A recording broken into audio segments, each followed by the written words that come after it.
Well, very good afternoon, ladies and gentlemen. Welcome to another Flight Deck 2 Sim live stream today, the 4th of July 2019, Independence Day, as I've just been reminded about 25 minutes ago. So happy Independence Day to all my American friends and followers. No Will Smith in this stream saving the day, though. And today we're going to be going from Luxembourg, in the country of Luxembourg, to Cardiff, a flight time of around hour and 10 minutes. We are here in the Just Sim scenery from Luxembourg, and Cardiff is an airport that I really wanted to go into for quite a while because I've got the scenery from Orbex there. And secondly, ZIBO has made some changes to VNAV. He's implemented some new descent forecast wind calculations, or I don't think it was there before, to be fair.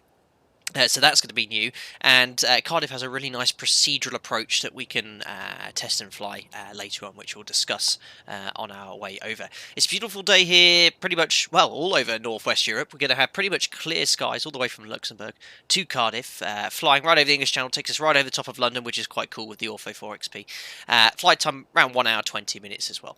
So that's about it. Usual faces in the chat, like I say on all the start of my streams. We've got Anthony Teal here, Justin Reed, who's already sending his regards to my dog Jack, who is currently, well, he really looks like he's passed out because it's pretty hot here where I am at the moment as well. It's about 25 degrees outside, so I'm going to absolutely melt as the stream gets going because the computer gets really hot.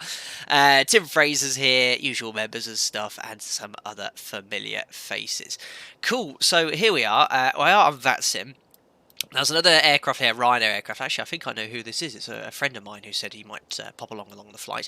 And I did actually have some ATC from Luxembourg, but they seem to have logged off again. So we'll attempt the flight on VATSIM, see how we get on, and see if we have any coverage as we head westbound over to Cardiff. Yes, the scenery is absolutely spectacular. This was just recently updated by Just Sim. I purchased it yesterday from the Explained store. Yeah, lovely sloped runway, which you'll see as we taxi out there today. I've never actually flown into Luxembourg Airport in reality. I have been rostered there once, but they changed the flight. My operator does come into here, but it's a nice long runway, nice long airport as well. So that's it. Without further ado, we'll jump into the simulator. It's completely cold and dark. All I have done is selected some charts here on Avitab and stuff. We've got Fabio Arigoni, or Arigoni, I should try and pronounce better. Thank you very much for that. €2 tip coming in here. Nice work on this channel, Captain. Well, thank you very much. It's my little project. I absolutely love making content for you guys, and it was actually very lucky that I managed to fire off a stream this afternoon because my partner was called into work. I've got to catch a flight tonight to my base because I work at a base now on a little Dash 8, and the flight doesn't leave until much later on this evening, so I had about a 3-hour window to fire off a stream. So thank you very much for the tip there. Right, let's get some power onto this aircraft. Battery on. Even though we've got a jet bridge attached, I don't think they've got it programmed as such in the Explainer level because there's no ground power available, so we'll have to plug in the external ground cart. So GPU, there we go. Generators now on the bus. Pop on the electric hydraulic pumps on us now. Landing gear lever verify is down. We've got 6 green lights and all the ship's documentation on the aircraft is all up to date.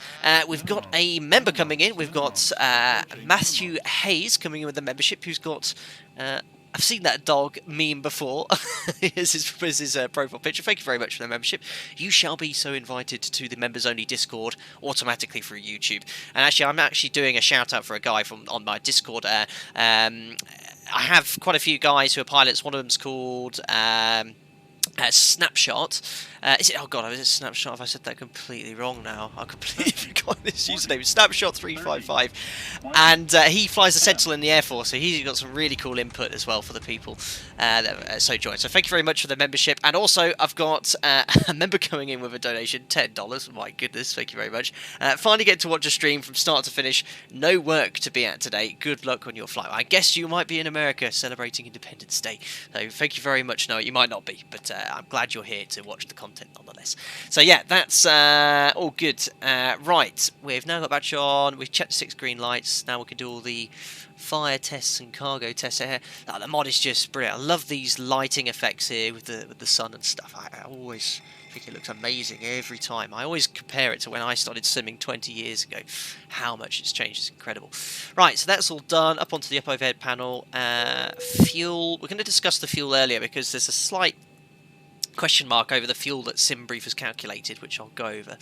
Pop the steady light on, which lets the ground crew know we have AC power connected to the aircraft. Put that to 25 now. The rest will tidy up later. We usually do that later as well, but I'm just doing as part of the flow here for the airline I work for. VHF1, turn off the mic select for VHF2. We do all the tests there, up there, circuit breakers, spare bulbs. Don't really have to look into there. Pop VHF1 on here. Flight recorder test. I actually flew the other day and this light kept popping off. Had to get some donations in. Jesus Christ, Cole. Cole, who's a member, who often donates $25 every single stream, which is insane, is now coming with $50, which is crazy. Last time he donated, I got actually a whopping great big bone for the dog, which I didn't take a picture of, the pedigree chum bone. But he's coming with $50 saying, thank you for all the teaching. Flight simming is about all I have energy for right now. And it's so much fun. Thanks to you and the great lessons. It means more than you'll know. Well, thank you very much, Carl. Now, Carl, I won't go into too much detail, but he's recovering from an illness at the moment, so we all want to send our regards to Cole, and he's been quite an active member on my Discord in the past and supported me ever since. So that's incredibly generous, Cole. I don't know what to say, thanks. If I ever find myself at your neck of the woods, I'll come round and I'll get you a beer. That's very generous, man, thanks. Right, stall warning test we do next. As I was saying, the off light on the flight recorder I was flying the other day, it fell out, and I did take some pictures of what it looks like. There's 2 light bulbs in there, which I need to put up on an Instagram post at some point in the future to explain what it is. Right, IRS to nav. It's going to take 8 minutes to align. We've got another member coming in. We've got Phil Simmer 67. Thank you very much for the membership there. You'll also be invited automatically to the members only Discord through YouTube. So make sure you sync your YouTube with your Discord, and then you'll catch up with some great guys, myself and some other airline and pilots with some feedback. Thank you very much there. Right, so that's all good, and yeah, so the safety inspection checklist is complete. Right, now we can do the pre-flight setup, so we'll pop terrain on here, airport as well. The QNH right now in Luxembourg, it is high pressure, 1022. There's a lot of high pressure over northwestern Europe at the moment, which is giving us quite nice settled weather and calm winds, which is great for a live stream because it means I don't have less of a chance of cocking it up. So we always like good weather, and in real life too.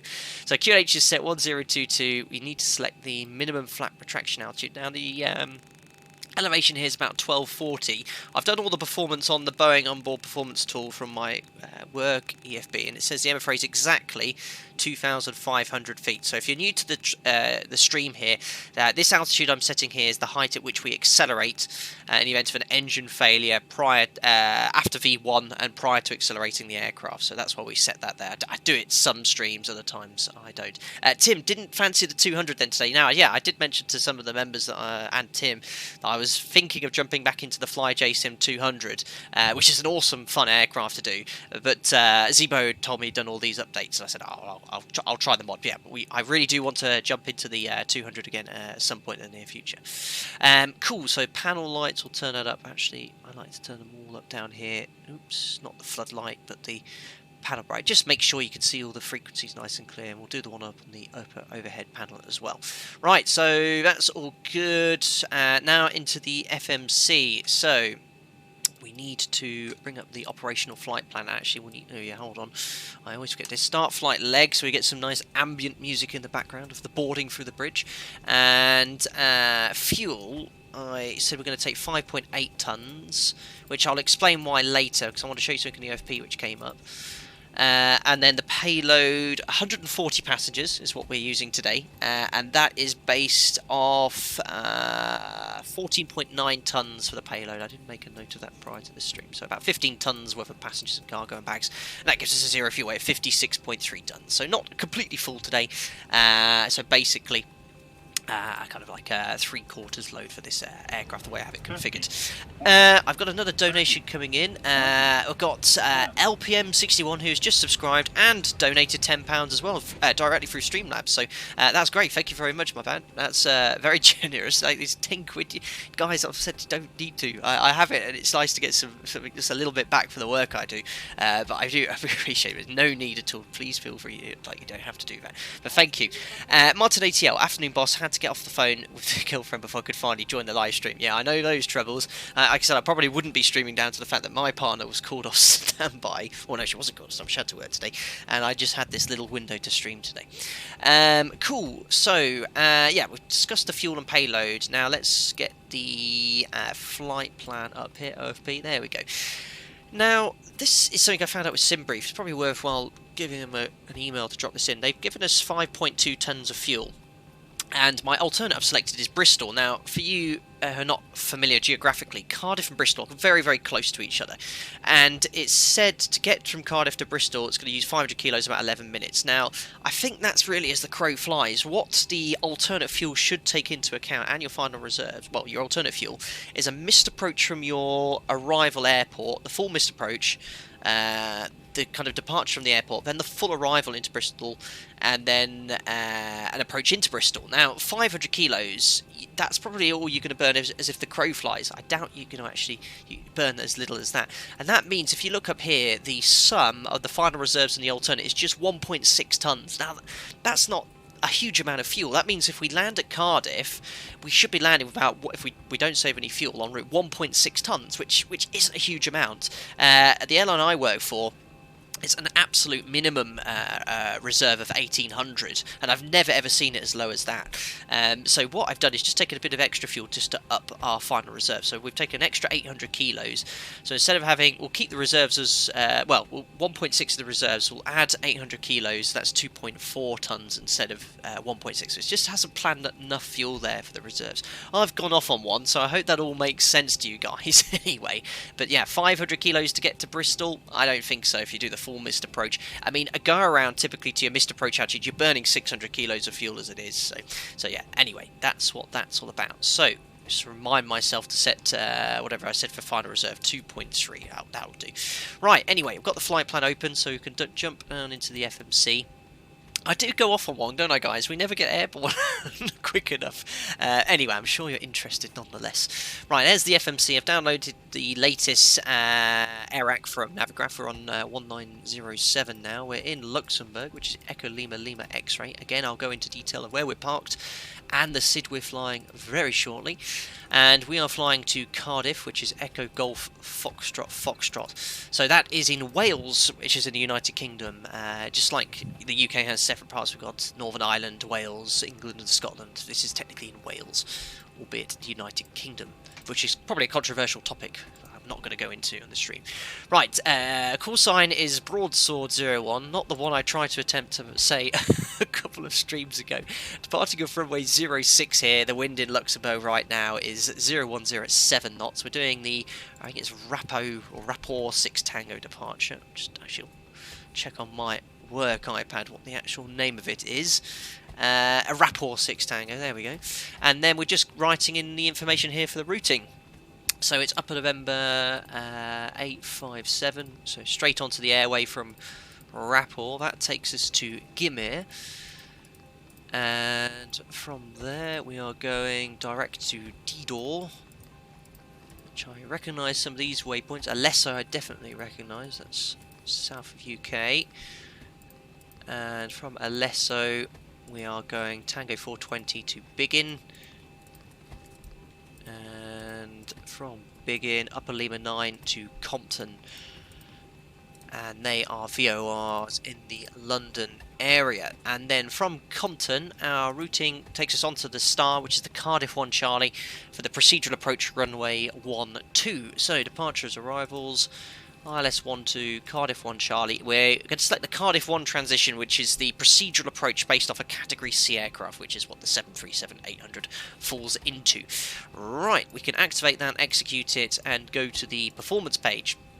We'll get rid of this as well. So there's the zero fuel weight, 56.3 tonnes based on 140 passengers. Now the reserves, remember 1.6, we're going to up that to 2.3 just to take into account the fact it plans such a small amount of fuel to get to Bristol in case we divert. Cost index is 30, initially cruising, well I think we'll only cruise at 360 today. Cruise wind then.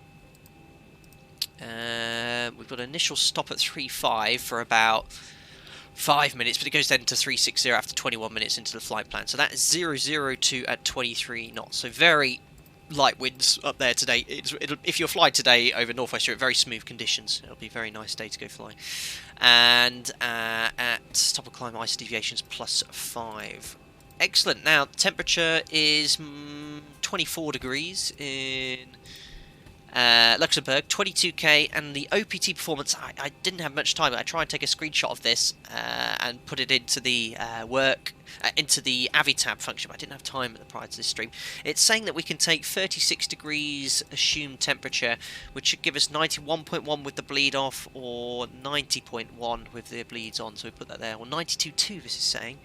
Why is that saying that? No, it says 91.1 on the OPT, so when I put the AP bleed on, it should say about 91.3. It's close enough anyway. So that is set, and takeoff flap 5 for departure. And yeah, if it's in the ZIBO mod, you have to execute the performance. Yeah, we usually do this as a separate step, that is all correct, but yeah, remember to do it this time. There we go, so the FMC is all loaded, up onto the up overhead panel now, yaw damper on, nav transfer display switches, normal auto, fuel, no fuel in the centre tank to date, so we only need the main tank pumps on, check the cross lead valve. And that is set. I do occasionally look at the comments as I'm busy. VNAV speed, hello. Have a safe flight, Captain. Thank you very much. No virtual problems, I hope, today. So far, so good. Someone said, can I fly the 747? Absolutely not. Probably going to have a good go at it on the desktop simulator, and probably in reality, but I have no experience flying that aircraft, unfortunately. Window heat on. That's all looking good. Trim air on. Auto. Cruising up at 360. I did check prior to the stream, the elevation in Cardiff is about 220 feet, so we can set 200 feet there. We'll whack on the APU as well, so we will be ready to go in about 5 to 10 minutes. Cool, right, now let's show you a little bit about where we are and actually our taxi and SID today. So here is Luxembourg Airport. We are right in front of the main terminal here on stand Alpha 8, so you can see in here a bit more detail. Unfamiliar here, so we'll probably push back to face east and then or west. I'm not sure which way I need to go here, but we'll go east via Lima, and then it'll be a right turn onto the Bravo taxiway all the way down here. And it's a whopping great big runway here, 4,000 metres. I've taken performance figures from Golf, and we can take the Golf intersection here easily for departure, and then taking off here off runway 06. So quite a simple taxi. I like simple. And the SID we're flying today is the Rapport 6 Tango. And essentially what it does, takes us straight ahead off the 058 radial from Luxembourg to 6 DME, left turn back on ourselves, overhead the beacon, so we go out inbound on the 108 radial. Wow, another very generous donation coming in from Florida Navy. I think you've definitely tipped, or you've done something before. Even you might be a member, I don't know. But Captain, today's question: how would you handle a sudden biological emergency in flight that requires you to be away from the flight deck for extended periods? You mean, I don't like to use bad language on my streams, but the shits that you're trying to say. I've had it, and it's very annoying. Thankfully not as a captain yet. You know, if you get yourself some food poisoning or a stomach bug or something like that, you do what you have to do. I carry a pack of Imodium on board, if ever such a thing happens. And be careful what I eat as well before duty. You know, it should never get as bad to incapacitate yourself, but you know, you're able to relieve yourself. You can go to the toilet whenever you're in the flight. There's a set of procedures to enforce and secure the flight deck. There's never less than one person in the flight deck as well at the airline I work for. But if I'm doing a 4 or 5 hour flight, I have to go. You know, it's difficult to go that long without the toilet. But if I have a problem like that, you just take as much Imodium as you can, deal with it, and get back to work. But the idea is, if you feel like that prior to duty, just don't go into work. Full stop. Which is. Yeah, that's about as much detail as I can give you on that. I've never had $18 tip for anyone asking me such a question, but thank you nonetheless. Right, so we'll put the AP on the bus here. So as I was saying, on the SID, back on ourselves, overhead Luxembourg VOR, and then we go outbound on the 264 radial all the way to Rapport. Initial stop altitude for this SID, I need to spot it earlier, there it is 4,000 feet. So what should I set up for my nav aid? So let's put Luxembourg as active, 112.25, it's already on standby because I was testing it earlier. And we'll put the initial radial, 058. 058, I'll put that on my side, which I think is also the runway QDM, which will, set here. There we go. and then we want the 198, so it's inbound on the radial 018, but we want the 198 QDM, so we'll set that up here on the course display. Cool. Flight directors can come on now as well. And performance, I didn't, yeah, the speed, sorry, 37, 37, 42. You probably noticed that I missed that earlier. Oops. V2 set as well, 142. And then, I'm telling you guys, I'm looking at the OPT right now. It's matching exactly that in the OPT as well. So the speeds you get generated based off your gross weight are 100% correct in the mod. So that's it. Luxembourg, we've got the radials and the course is set on the MCP. Stop altitude 4,000 feet. I'd usually set that in the FMC as well, but there's no need in the desktop simulator. We're fine. As SOP and the airline I work for, we set it twice, just as a rough, as a kind of like a double barrier to ensure that if you've got VNAV engaged, you don't go above your stop altitude. Order brakes to RTO. Reset this. Panels all set down here. There we go. Cool. So I've shown you the routing, I've shown you the SID, I've started the APU. Now, as I said earlier, for the performance, the N1 I was looking for was about 91.1% off the NT. You'll see it's different. That's because I've got no AP bleed on. If I put the AP bleed on, you'll see that change from 92.3 to 91.2. There you go. It's now matching precisely what I have on my OPT performance. Well, I say precisely 91.1. It's within 0.1% of what the OPT says. So the thrust, if I was taking off from Luxembourg today with this gross weight, is exactly what I'd have set in the performance for departure. Right, so that is all good. Fuel bleed, master caution reset. We're all pretty much good to go. So I'll go F11. There's no ATC on board here. I think there was another aircraft right next to us. Oh, there's a... Is that an Embraer? There's Nigel's here in his British Airways Embraer as well. And we've got a Ryanair 737, who I think is a friend of mine. Right, anyway, so when we're ready to go, what I will do is I'll say Luxembourg. Oh no, what is the VATSIM frequency? The generic, is it 122.8? I always forget this. I should probably have that active, shouldn't I? Is it 1228 or 1218? I can't remember. 122.8 I'm going to put for now. And let me know in the chat what it is, because I always forget. Cool. Right, anyway, I won't worry about that anymore. So air conditioning packs off. Anti-collision light. Oops, could come on. Oh yes, maybe get the better pushback sorted as well. So, you don't have to worry about better pushback in reality. He's already there.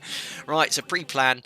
I'm not terribly sure which direction we need to go, so I'm going to face kind of southeast here. There we go. It's probably the complete wrong direction. I'm unfamiliar here. Plan acknowledged. Call me through the menu when you're ready.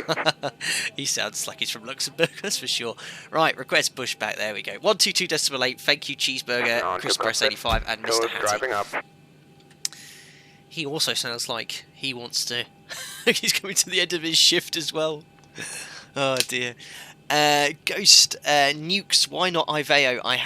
I'm so busy, man. I have just any free time I get. It's usually I'm just doing what I'm familiar with. So I haven't had a chance to look into Iveo. I did sign up, and then I think my account got suspended because I didn't use it for 3 months or so. So yeah, one day. Venus said, "Why would someone dislike this? Who's disliked it? Unbelievable." An Airbus streamer, perhaps. I have no idea. Oh dear. Absolutely random. Have you flown into Belfast in real life? If so, what did you think, and would you consider doing some? I haven't flown into Belfast. All doors and hatches are closed. Ready to connect. Set parking brake. Parking brakes. I love it. Whoever does the audio on this is a great joker. I've not been into Belfast, Aldergrove or City, neither of them. But yeah, we will stream there one day. Absolutely.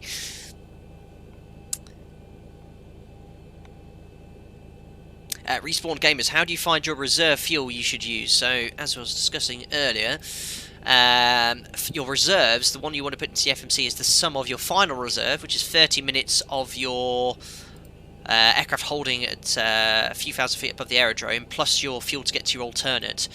What I was saying earlier, if I can find it, is the fuel that Simbrief is used. How connected and bypass pin inserted. Release parking brake. So I go here. Look, this is 523 kilos. It's not enough fuel to get to Bristol. That's what I'm saying. So the sum of that is what you want to put into the FMC. Usually 1.6 tons. Right. He's told me to release parking brake. My joystick's not even in front of me. There we go. Parking brake release. Jet bridge away, and we're going to push back to face east. Starting pushback, and you may start the engines.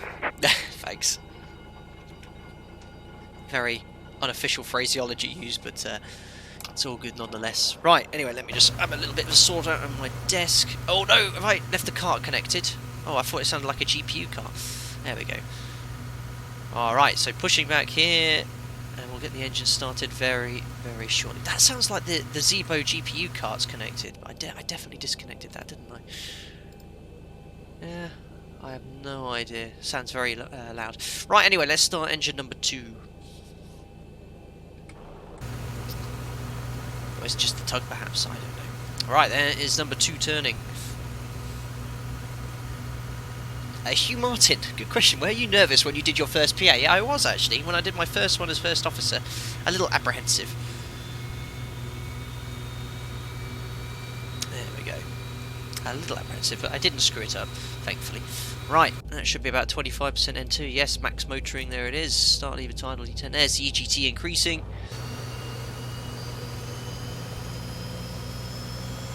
Awesome.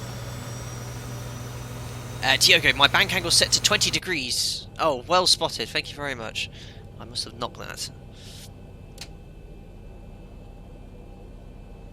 There we go. Starting out monitor engine number 2. And we've got 24632 stable. Starting engine number 1. Absolutely random. How much is a one-way ticket on board flight deck sim airlines? It's 1,000 euros. No matter what the sector. Operation complete. Please set parking brake. Parking brake is set. There we go. Disconnecting N2, N1. 5. Oil pressure. Oh, looking good. It should always look good unless you set up a failure. But I don't take that such light-hearted attitude in a real aircraft. Okay, my trim's not set. Yes, I seldom set the trim in the mod because I've got a kind of like a non-field joystick. So yeah, 4.6. We'll set that. That'll do. There we go. Starter cut out, disconnect, monitor engine number 1, and it looks good. 24631 is stable. And we always put the generators on AP off straight away, just to save a bit of fuel for that AP off early. Diogo, taxiway Lima 2 is closed. I've not actually checked any NOTAMs. I actually called me out once. I remember we were streaming, I think it was into Vancouver, and the controller said, I didn't check the NOTAMs. Bypass pin has been removed, and signal on the left. I'll see you next time. Have a safe flight. What was I going to say? I seldom realise that controllers take real-world NOTAMs into account streaming, so I should check my NOTAMs really prior to streaming if I'm on VATSIM. But it's certainly open in the sim for now. That's great. Right, generators on, APU off, start switches continuous, Pro P on, conditioning auto. APU blade is off. We should see the man with the bypass pin. There he is. Friend from Luxembourg. There he is. Thank you very much. Right, flaps for departure then. Flight controls check now. Let's hope the rudder's working. So, full forward, full back, full left, full right rudder, left centre, right centre, recall. And then, for your benefit, guys, when you do the flow, you can learn that. If you're not sure, just follow what it says here in the before taxi checklist, because that's essentially what I've just done in order. That's how we do it in reality, and then we read this checklist to ensure that we've not forgotten anything important. Right, so there was an aircraft that did push back as well, but looks like we're all clear around us. So we'll now commence our taxi to runway 06, so we can release the parking brake, turn on the turn off and taxi lights. Oops. Just flick that the APU accidentally. We're already rolling, look. And I'll just put the brakes on just to show you where we're going, where we're taxiing. So, as I said, we're now facing east here. We're going to make a right turn and on the Bravo taxiway. It's not the clearest here, actually. Along Bravo 1, and then continuing on the kind of like the parallel taxiway all the way to the Gulf intersection. So that's where we are going. Right, so parking brake released, do a config check, no takeoff config warning, about 35% N1 to get it moving. He shouldn't be crossing directly ahead of me in his absolutely massive, that's quite an oversized tug cart, I think. I don't know. Well, we'll have to watch out for things to hit on the way go. Neil 1411 config check, please. We did it, it's very good. And it looks like, the guys here, Just Sim, have made the scenery, it has all the slopes just in real life, so it's really, really cool, so you have to adjust your thrust accordingly, just to ensure that you keep the aircraft moving. I'll make a right turn here. Can I go that way? Probably it's a one-way system and you can't, but there's no one here to tell me otherwise. Right. Cool. Someone said, could we do a lot more external views? So there we go. So quite difficult because you have to now taxi in the opposite direction, it says. There we go. Oh, can you hear that noise? That's the GPU cart noise again. So that's a bit of a... I don't know if that's a bug with the mod or I've forgotten to disconnect something, but that's the noise the GPU cart makes. Anyway, I hope that's not going to cause any issues for us. Right, so we're going to turn right here, downhill, so I'm going to brake a little bit here. So clear left, clear right. So yeah, that's why I love X-Plane. Look at all these slopes and stuff. It can, well, probably not as bad, quite as bad as that, but you do get all these slopes in reality too. Like I said, I've not been to Luxembourg to be able to compare. Awesome.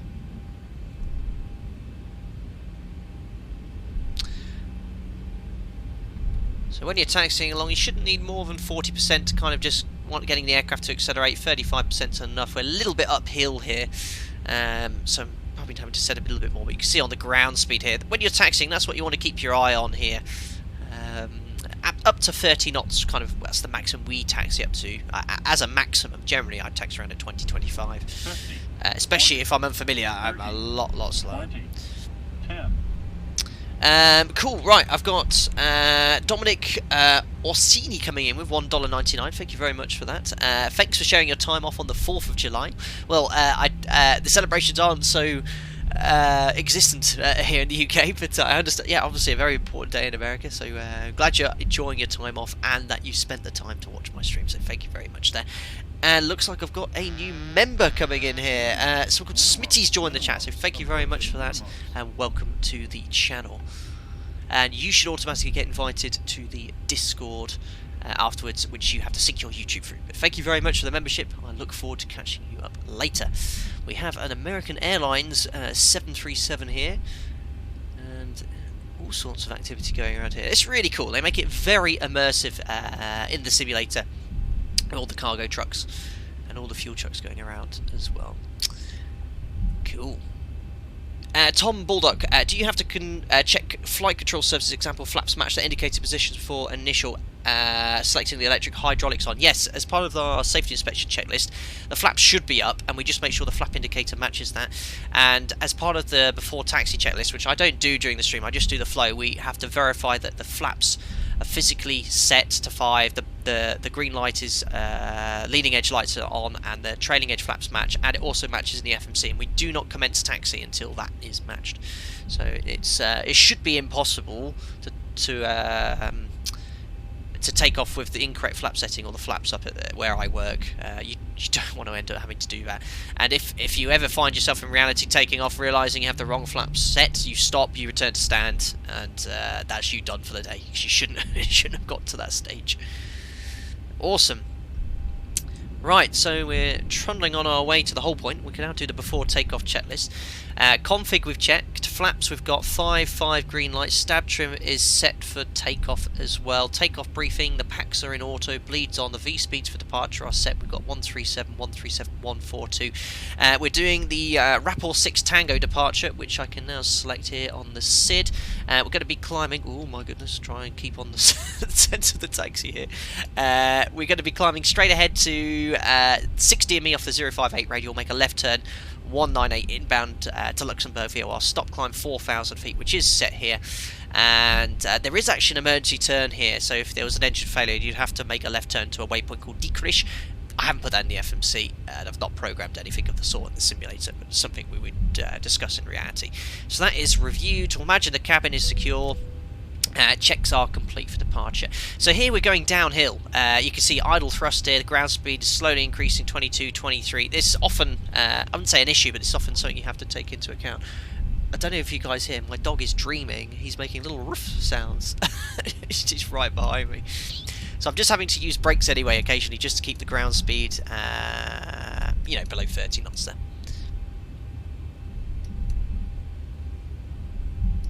Right, so what I'll do, I will just go to the whole point and have a little look at the questions coming before we take off. So we're going to use the Gulf intersection here, and you can see here plenty of runway, 3,250 metres. That's a very, very long runway here in Luxembourg.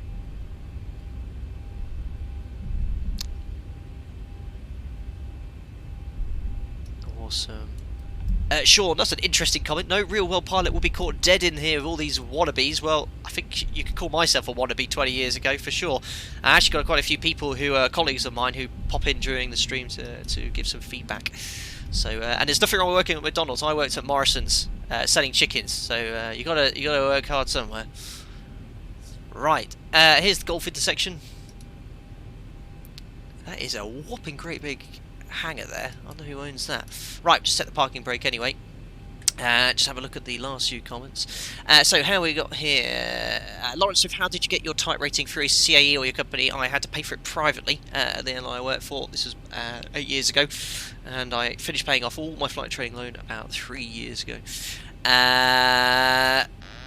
Shallow Depths, do you own the Prime VR headset? I don't, I'm afraid. I've got a new member coming in as well, Nick VDC. Thank you very much for the membership as well. You will be automatically invited to my members only Discord. Diego, it's the Cargo Lux hangar. It's probably where you work, because I remember you mentioning it a second ago. That's where you were. Right, guys, without further ado, there's no ATC. I will put a little note on here saying we're taking off. ELLX traffic. Departing runway 06 via Golf. There we go. I've done the VATSIM thing. I think that's what we do. Right, so we confer with the first officer. We've been cleared takeoff. Let me just double check the wind, chaps. It is 0107 knots, pretty much straight down the runway. So we do that. Strobes on. Oops, so what was the radio I wanted? 058, I think. Auto throttle, LNAV. Transponder to TARA, weather radar on. So I think I've got everything, and that's it. So let's start into the runway. 35% there. So MCP is set, transponder is in, TARA, strobe lights on, landing lights on. We have been cleared takeoff. Surface wind 050 at 7 knots. Cool. And you'll notice here it's an upslope initially, so you can't actually see over the top of the slope there, which is a bit disconcerting. And it's a 60-metre wide runway, so a little bit wider than the standard 45 metres here in Luxembourg. Cool. So when lining up, just want to overshoot the centre line in an aircraft like the 7-3 to about there. Then you can bring the tiller around about full left, and then just alter the angle to get that nose wheel on the centre line. It's a bit of an art, and sometimes I'm still lining up and going, ooh, could have done that a little bit better, so long as you're pointing in the right direction. On runway, Oh, crikey, I've got donations coming in, Ras talking to me, it's an absolute cluster bomb. Right, just before we get going, I'll just say thanks for donating. It's Tom. He's always giving me my 50 Norwegian Crow. Thank you very much again, Tom. Have a nice trip working, and my partner just visiting, so watching this later. Well, no doubt you'll catch up with the content there. Thanks again, Tom. Right, anyway, all ready to go, chaps. All good. No one's on the runway, and now let's start the timer. So I'm going to keep the brake on, because if I release the brake, we will roll backwards. There's about 40%. Stabilise, let's release the brakes now, we're rolling, push toga, set, take off thrust. Looking for 91.1% N1. Ooh, I need to get my view right so we can see the speed, there we go. So takeoff thrust set indications normal, just using rudder to maintain centre line. 80 knots. Checked. Scenery's really nice.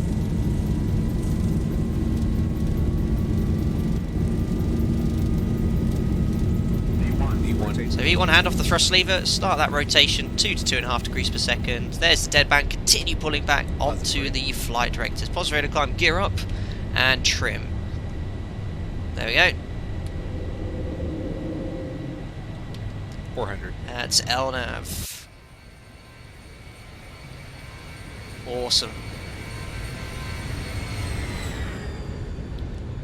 What a simulator.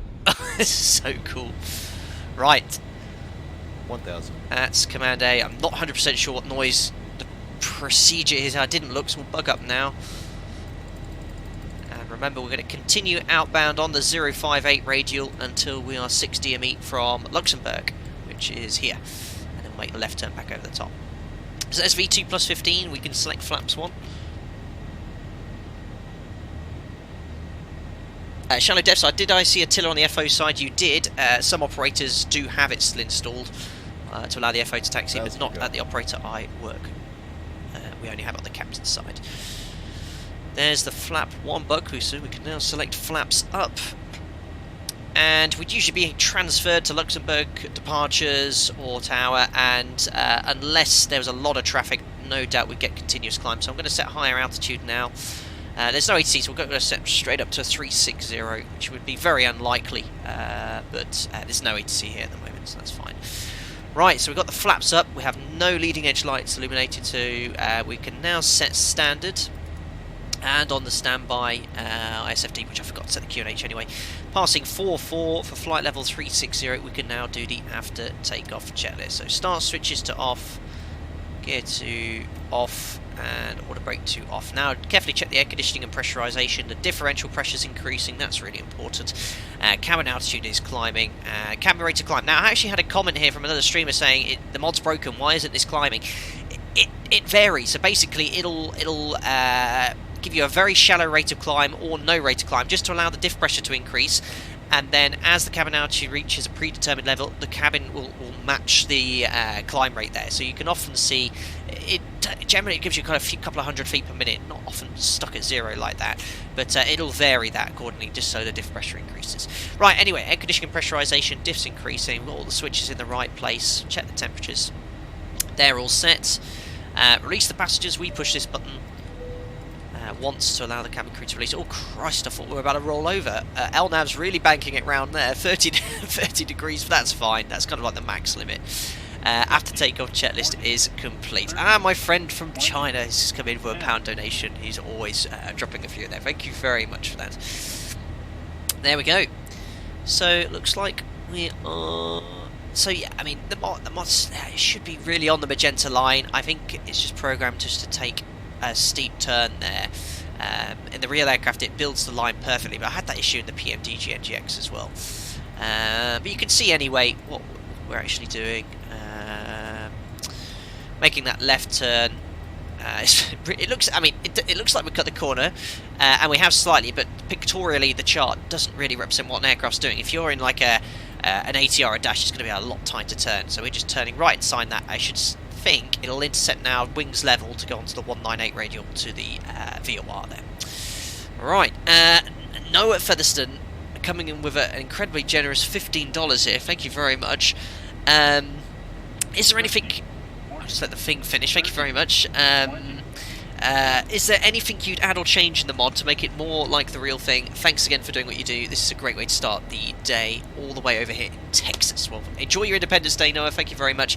Yes, so the mod, obviously, I've praised quite a bit. I'm just going to go VNAV here as well. It is fantastic. What I would like to see mostly is kind of like the FMC and kind of like that function to be fully working. There's a lot of features, I'd say missing, but not included. You know, very basic function for simming. It's absolutely fine, and I can work with it. A lot of data needs to be entered though regarding kind of like optimal cruise speeds, VNAV. We've got some actually fixes for VNAV today, so we're going to test that by flying a full procedural approach. But for ZIBO to program all this accurately, it must be incredibly challenging and difficult. So it works. I'd like the FMC just further fine-tuning, and it will take some time. We need more real-world data as well included, but that's the main thing. But yeah, thank you anyway for the $15. Apart from that, the mod is flawless, really. All the systems work really well. Pressurization, the fuel flow is spot on. Yeah, it's really, really, really good. Steve Glenster, has the patio at Cardiff been cleaned for arrival? There's a bit of banter in the members' Discord because I was cleaning my patio a couple of days. Showing the pictures of it. It's one job I've been putting off for some time. Oh dear.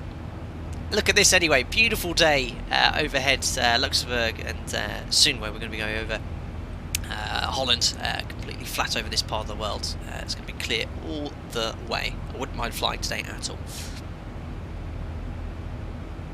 Cool. Oh crikey, I actually need to do the pre-cruise checks because we passed flight level 100. I was busy saying thank you to Noah. Fuel 4 pumps then, lights can all come off, APU's off, pressurization. the wipers definitely don't want on. 5.2 on the diff now. Cabin rate, you can see now, is climbing to kind of keep the diff pressure as per the climb regime. That is all set. We can release the passengers so they can go for a piddle, recall, and the pre-cruise checks are complete. VNAV Super, can you please tell us how to calculate ACN for the 737? What is that referring to? I'm not 100% sure there. I might find that acronym, and I'll tell you how I can probably work that out. I've got Garbster Gaming coming in with the membership. Thank you very much for directly supporting the channel and all this content. You shall be automatically invited to the members-only Discord through your YouTube synchronization. Thank you. Read Sahir, what is the difference between a course and a heading? A course is the kind of track you're going along. A heading is where the nose of the aircraft is pointing. So, as an example, well, there's not really much wind here. If the wind was coming from the right more at about 30 knots, the nose of the aircraft, the heading, would be having had to go into wind to fly a track. Now, the best way to imagine this is if you're on a boat trying to cross a river that's flowing. Imagine if you're wanting to go straight ahead across the river, perpendicular 90 degrees. You don't point the boat directly to the point, otherwise you'll drift downwind. What you have to do is point the boat a bit upstream of the river to ensure that you're going in a straight line. That's sort of what it's like there, but you'll get more information about that online. I've got lots of other things coming in here I might have missed. I've got Johannes, is it Johannes or Johannes? Sorry if I completely misread. Basin coming with $10. Awesome, thank you very much. Thank you so much for all you do. Watching your streams has helped a lot with my fear of flying. Well, may I tell you, have very little to fear about. I used to have a bit of a fear of flying when I was much, much younger. 14, 15, 16 years old. I always wanted to be a pilot, never thought I would. It was until a friend of my uncle's lobbed me in the back of a tiger moth and threw it around the sky, where you have nothing but the air and ground above you, and I completely lost my fear. And I've been in Extra 300 since then, Extra 300L. I absolutely love it. So yeah, thank you very much for the tip of donation, and you'll be absolutely fine. Go enjoy yourself. Cool. Did I miss another donation? I think we've got all of them there. Awesome, guys. Right, so passing flight level 200. We again just slightly check the pressurization system. 6.5. Always monitoring this. The 737 has a very reliable air conditioning system, albeit very simple and robust, but these needles here are so important, this big one especially. You always want to make sure you have differential pressure climbing there. Uma, that's a good question. Does the ND in track mode or heading? Now, that is an airline specific request. I have it set up as per the airline I work for, so we have a track up display, so you always see which way you're going. Your actual aircraft heading is a little white triangle that moves around. Below the PFD here, this is a heading up display, so you can see here, heading is this. There's a slight difference there, so we're actually tracking 1 degree to the left. That's because the wind is coming from the right slightly there. So yeah, I use track up display, which I think is the most commonly used one by the operators. Another member coming in, all thick and fast. Paul Richards, thank you very much for signing up as a member and directly supporting the stream again. So I should read from an auto script. You guys should know. You get my members only Discord, and if you are interested in that, you get a bit more of an insight of my day-to-day work. I've got a good friend of mine who's a first officer on the 787 who helps out. I've got a guy in the Air Force flying the Sentinel. He helps with input. We've got a few PPL holders, CPL holders, a lot of guys who are really into their simming. All share the same thing in common. So yeah, feel free to introduce yourself later on. I certainly will be there. Absolute random. Do you know Mentor Pilot on YouTube? I've never met Mentor Pilot. I've absolutely heard of him. His videos are very engaging, and you certainly get more of an insight into what we do. I probably won't go down that route because there's quite a few people that do such things. I'll be sticking to the streaming route, but yes, I have heard of Mentor Pilot. Jim Bullier 33. Yes. Do you feel the trim response is a bit slow as per the FAA report? I won't go into too much detail of what I think about the MAX and what's going on there. Obviously, there's been a lot of issues there, and Boeing have to make a lot of rectifications. I've read into the report, and let's just say and hope, and I'm sure they will, Boeing will quickly fix them. At the end of the day, the MAX has got these whopping great big engines on them, and they've had to make a lot of systems on this aircraft to ensure the MAX works, and no doubt they'll get to the bottom of everything and fix it, and then when they do, I look forward to flying the aircraft.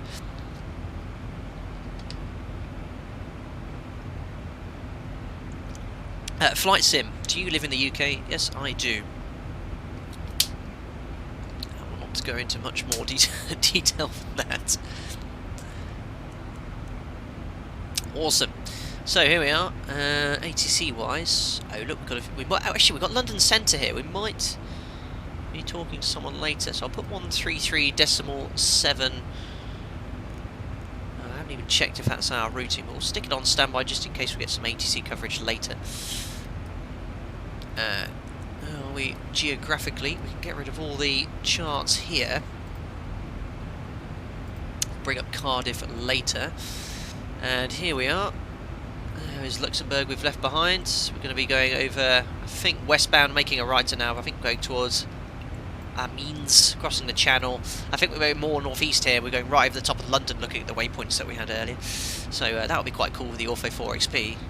Let's actually have a look outside. So loud though. It looks absolutely stunning here. Look at that. Absolutely mega. Cracking day. Cool. Touchdown. Is VATSIM ever functional? Probably not this time of day. 4th of July in the UK here. In Europe it's kind of late afternoon. A lot of people be at work. The weekends they're very busy, and there's a lot of events they hold. The VATSIM events are usually very busy, and I actually try and when I get free time, I always check the VATSIM events. So I like to participate in there to give you kind of like a bit more of an insight as to what to do. Some of the coverage you get is really, really good as well. Really professional. Arts.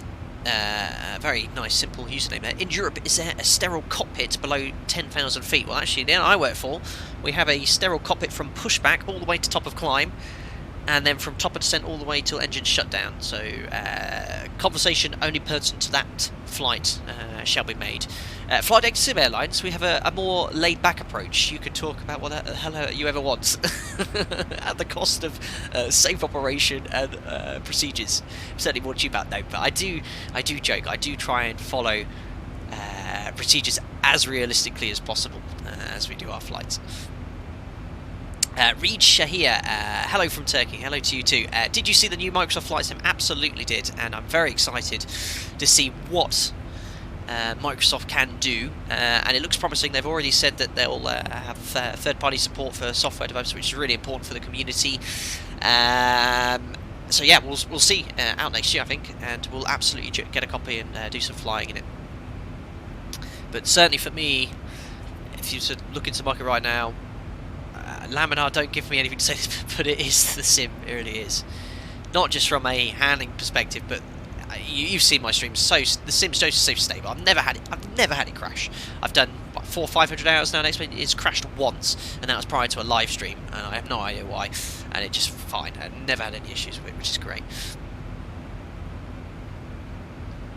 Paul Richards, how does the high temperature in Europe affect the aircraft? Well, high temperature affects aircraft performance because of the density. It becomes less dense, so you get less thrust from the engine, less lift. Yeah, generally flying into airports with high temperature, you won't be able to take such a lower thrust setting for departure. And that affects all aircraft. Doesn't matter if you're in a Cessna, 737. Air density always affects aircraft performance. The hotter it is, the less dense the air becomes.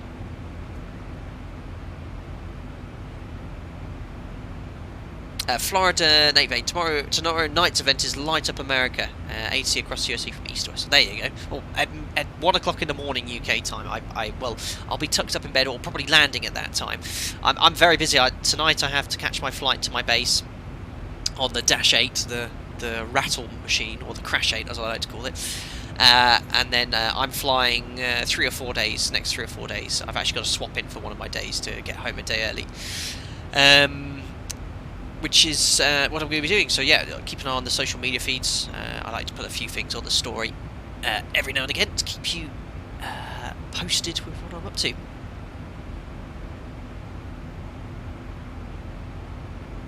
Terrain head pull up. If the air is less dense, the less air resistance. True, but it doesn't have as much effect as the fact that the air is less dense. You can't get, an engine has to fuel. You have to mix that fuel with the air, and on a light aircraft, if there's less air, you need to have less fuel. The aircraft can't give you as much power. It's very much kind of like a simple way of putting it. It doesn't work quite like that. 1,000 to go. Uma Osbeck, what is the reason that engines derate itself when assumed temperature is set? Well, the 737 engine is something called flat rated, so it's flat rated I think to 30 degrees, and you told the with a derate you just select a lower thrust setting, you know, in pounds per thrust, and then with the assumed temperature you're basically tricking the engine, telling you this is the temperature, give me the thrust based on this temperature. And that's in a nutshell how it works. So again, you can, if you look that up online, you'll get a far more detailed and better explanation for it. Better explanation for it, I should say. And here we go, 36,000 feet, beautiful sky. Oh yes, I keep forgetting, I've got this lovely overlay at top to keep you posted, so you can see the ETA, which does differ slightly, cruise speed, so you can see what time we're landing approximately. And here we are. Must be overhead Holland now, are we? Where are we? Oh no, we're going. No, we're not going over Holland. We're going much further west first, over France, and then we're going to head north, I think. 80 would be usually facilitating a few shortcuts, so probably get a direct Nitar or to the boundary or something like that. But yes, here we are over the north of France. Cool. Road Finder, cool, good, wicked, interesting, beautiful words. I'm a beautiful captain. Well, nothing wrong with those words.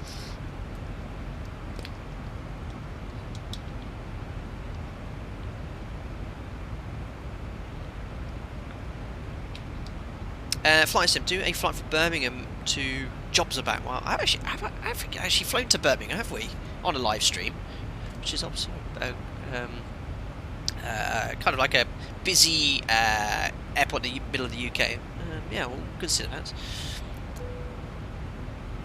Niek DC, why does the speed drop off above flight level 100 now, even less than 260 knots? That's because it's our indicated airspeed. We're not actually, well, we are doing that through the air, but this is what we're interested in. Well, from a point of what time we're landing is ground speed. So this is the kind of speed through the air. Air's less dense, less air molecules, let's say, going through the pitot tube. So yes, 255 knots, Mach decimal 77 up here, obviously at sea level. As you get closer to the ground, your ground speed becomes, gets closer to your indicated airspeed. Again, you'll get much more information about that online there. Lewis Heap, does the pressure bother your ears on descent, or have you got used to it? Completely used to it now.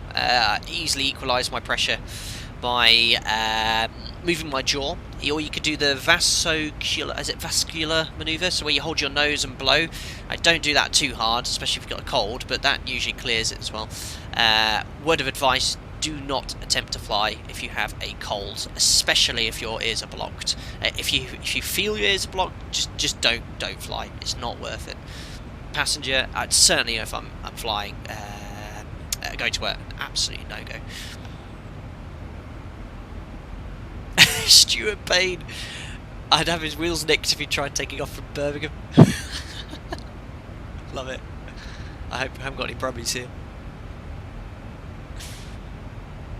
Absolutely random. What is your favourite, most scenic airport to land at? I like flying to Malta. I've said that before. I haven't got Malta on my roster, unfortunately. Just love flying. I love island destinations. Going to the Canaries, they're really cool, but they're very long flights from where I'm based in the UK. Yeah, I like to go places I haven't been to the first time or haven't been to for a while. It depends. If the weather's really rubbish, I just want it easy on ILS. If it's quite nice, I'm more willing to try a visual approach, request a non-precision approach, or request a visual approach. Set it all up for that, which is quite cool.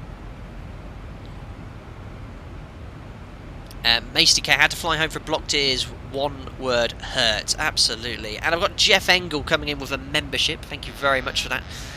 And for directly supporting the content on the channel. I do appreciate all the support. And you shall be automatically invited to the members only Discord, where you'll see pictures, most likely of my dog.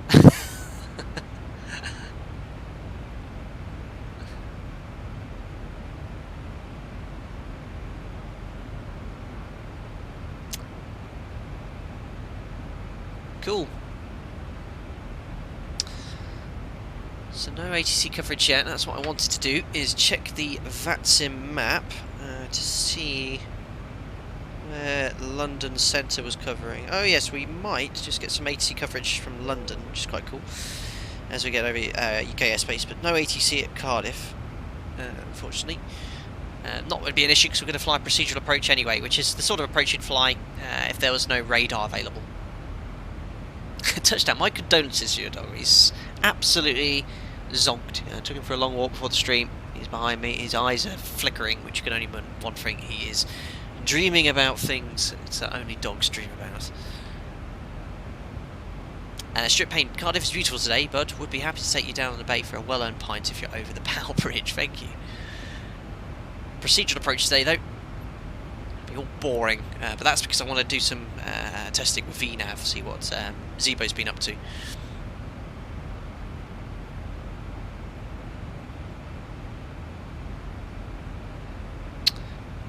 Cool, so overhead D-door, and there's our turn northwest bound. It's going to probably take us over towards Amiens. My French pronunciation of that city is not that great. And if you're interested right now, I've got the thermostat in here just outside my office. It's 29 degrees. I'm absolutely sweating like crazy. Windows open. Oh, I need to get a fan, but then it would be blowing into the mic. Absolutely dying here. I need to get some AC. Fan, have you tried Pilot Edge? It provides full AC coverage, Western US. I have heard of Pilot Edge, and I did say I would try it. I actually listened to some streamers using it. It looks fantastic. The AC is very clear. But it is a paid subscription, I think. So yeah, I might look into it. We still have not streamed in the US, and I've got so many people I'm letting down because they keep asking, can we go to the US? And we haven't been. So yeah, at the moment with my work, because I have to commute, and I will be having to commute at least for the rest of this year, I get very little free time. I generally work 5 on, and then usually 3, 4 or 5 days off, sometimes 6 on, doing 6 days next week. And those days, 2 of those days off are commuting to get myself to and from my base, either a 5-6 hour drive or an hour flight. So when I do stream, I try and get things down from requests from the guys on Discord, but even none of them did request this flight. I think someone requested Cardiff a while back, but then oh, I've got a £5 tip from Josh, and I think I know who this is. JAS.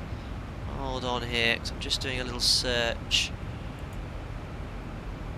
Is that you, Josh Bennett? Please let me do if it is. I've got a guy who's been following me for quite a while. He's quite a young kid, and he makes little bits of content here and there, and I've been giving him some support and stuff, so I'll send you the link for that now.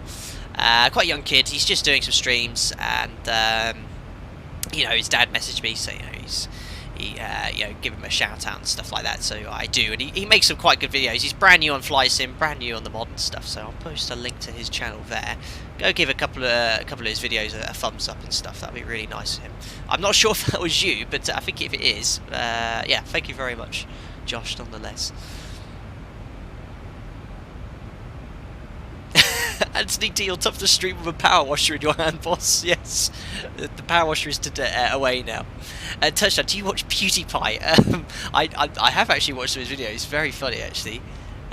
Believe it or not.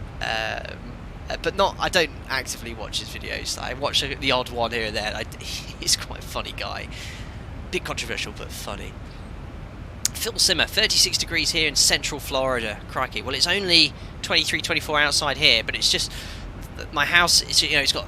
In the UK here, they build houses with thick double glazing, insulation. So in the summer, they get incredibly hot. Great in the winter, but in the summer, they just do not keep cool. Yes, Sim737 Flight Sim will not disclose his company for privacy. It may be very obvious who I work for, and the airline I work for do know what I do, and they have absolutely no problem. I just decide not to say who I work for, so I can avoid answering any questions that you might have. You might even ask me, blah blah blah, haven't retrieved my baggage yet, can you do something about it? I have no interest in discussing anything now. I'm just here to have a chat about how to fly this 737 in your desktop simulator.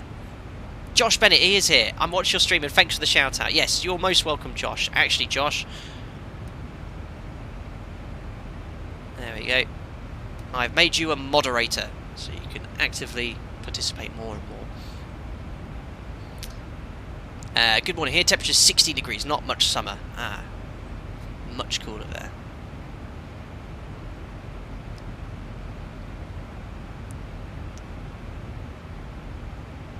It's great. I love the fact that a lot of you guys are watching all over the world. It's really, really cool. Like, and you enjoy the stuff as well. It's really awesome. My first video I made, which you can look back there, you look at some of the comments I had there. You're not a real pilot. I was like, well, I'm a bit screwed here because I don't want to say who I work for. But thankfully the content comes through, and I think a few people cotted on quite early that I do actually fly this tin can for real, albeit not very well. Parasite is 50 degrees there, flipping heck. That is a little bit too much for me. I did my initial flight training in Arizona, end of summer there, in July, August. It was 40, 41 degrees there. That was pushing mid-40s as well, but that was a dry heat. It wasn't that bad, but in India, I think that's quite humid. That must be quite hot. Yeah, 105 in Phoenix. Yeah, I remember that, Rocky. I did my flight training in Goodyear, Arizona, so just outside of Sky Harbor. God, that was in 2009, 2010. Air France 007, you're watching from Cardiff. Well, I shall wave to you out the window as we fly overhead. Humbug, you're going to watch the stream in your shower. Outstanding. Cool. Look at this, beautiful, beautiful day. If you were flying over the middle of Europe today, this is exactly what you would be seeing. This weather being generated from active sky. Florida, absolutely no need whatsoever. You don't need to sponsor anything. I will go to Pod Edge, and no one will be doing anything of the sort.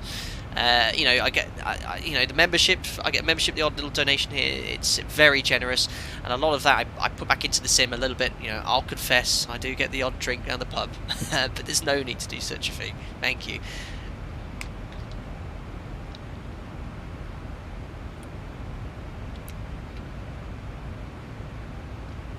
Awesome. So let's have a look at our ETA. It's got 1624. I can't see what project's flying, saying it's 13. I should think it's more towards 24 because we're going to do the full procedural approach, which project fly won't take into account. We're having 2.8 tons of fuel. Top of descent's at 58, so 20 minutes from now. So in about 5 minutes we'll start setting up for the approach into Cardiff, probably when we're over the English Channel. And then we'll continue from there.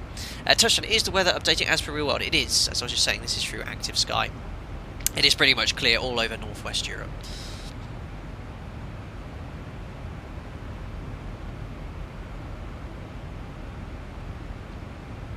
Stuart Plain Flying Sim, don't forget to call into the pub for a nice meal over by the General Aviation parking at Cardiff. Well, I've never actually flown into Cardiff in reality, in any sort of aircraft, so that'd be pretty cool. I'm sure there is a very nice establishment there for a pub and a pie.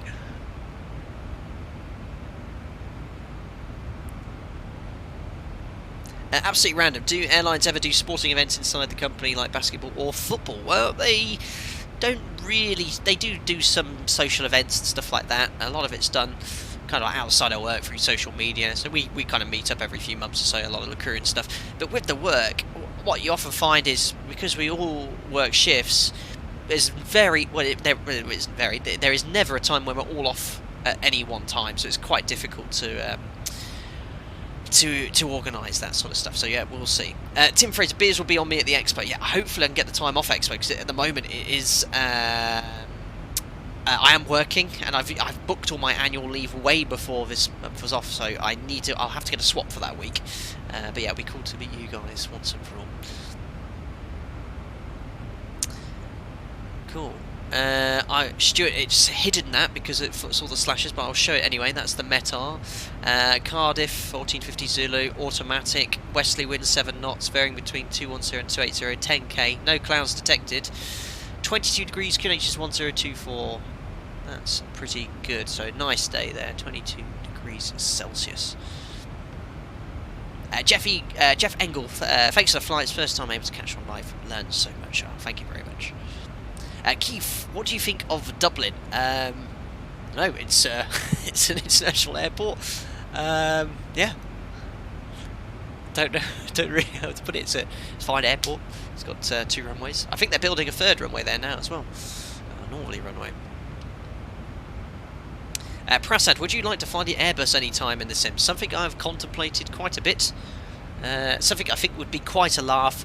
Like I said, because of my work, I just cannot get the time, and usually, for, when I make content like this, I don't just fire at the computer and stream. I'd say prior to this stream, it took me 45 minutes to set it all up properly. I print all the flight plans, check the weather, check the charts, make sure I'm familiar, just like I would do in reality.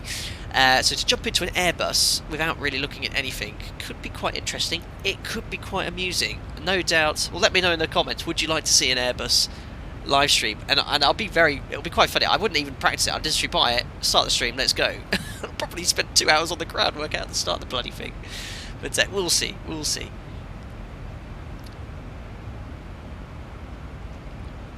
I still want to fly the 400.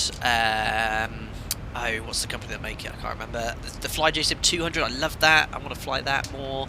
The mod I love flying. Yeah, it's all cool. Yeah, light aircraft. Yeah, there's loads of stuff we could do. I just don't have that time. Dougal, not only are your streams fantastically informative, but also laid back too. So huge thanks to you. I'm a very laid back kind of guy. At work, not so much, but I try and make it as relaxing as possible. And when it gets busy, we do what we have to do. But it's nothing worse at work than being all tense and closed book. It's all about CRM open, and I like the guy next to me to be able to tell me whatever he thinks, whatever I want. If he's not happy with anything, speak up. So that's what we try and do. Yes, Airbus, it would be a giggle. Tollis A319 will help you in live chat. Yeah, that all right. Well, I'll look into it. But I know there's quite a few Airbus sims. I don't know which. Flight Factor. Flight Factor, is that the one I need to get? Definitely yes. Oh my god, this will be so humiliating. Oh dear. Yeah, alright. I'll do a deal with you guys. We will. I don't know about next stream, but because I'm very busy. I don't think I'm going to be able to stream for about 2 weeks now. So I've got my own sim check coming up soon, and I've got a few things planned on my days off. But I don't know about next stream, but we will do it by the end of the year in the Airbus. Flight Factor A320. That's the one. Leave me if you want to comment on Facebook. Drop me a message on Facebook. Tell me which one to get. Which was the best A320, and I'll look into it. Carl Sangri, A320 is easy to fly. Just apply electrical power and press the big go button when you're ready to fly. That's what a lot of my friends say. They think all I do at work is go to press a button that says go and sit and read the newspaper all day. Oh dear. Probably more so in the Airbus, maybe. Sim737 Pilot, $5. Hello from Houston, Texas. Here is some seed money to help plan your first flight in the USA. Well, thank you very much for the different design there. Do not get the jar design Airbus. Flight Factor. Alright, I've made a note. I've actually made a note here. Flight Factor A320. Alright. 30, 20, 10. Cool. Flight Factor. I'll look into it. I might even buy it after the stream. Oh my goodness me. What have I done? I've opened a whole can of worms. Oh dear.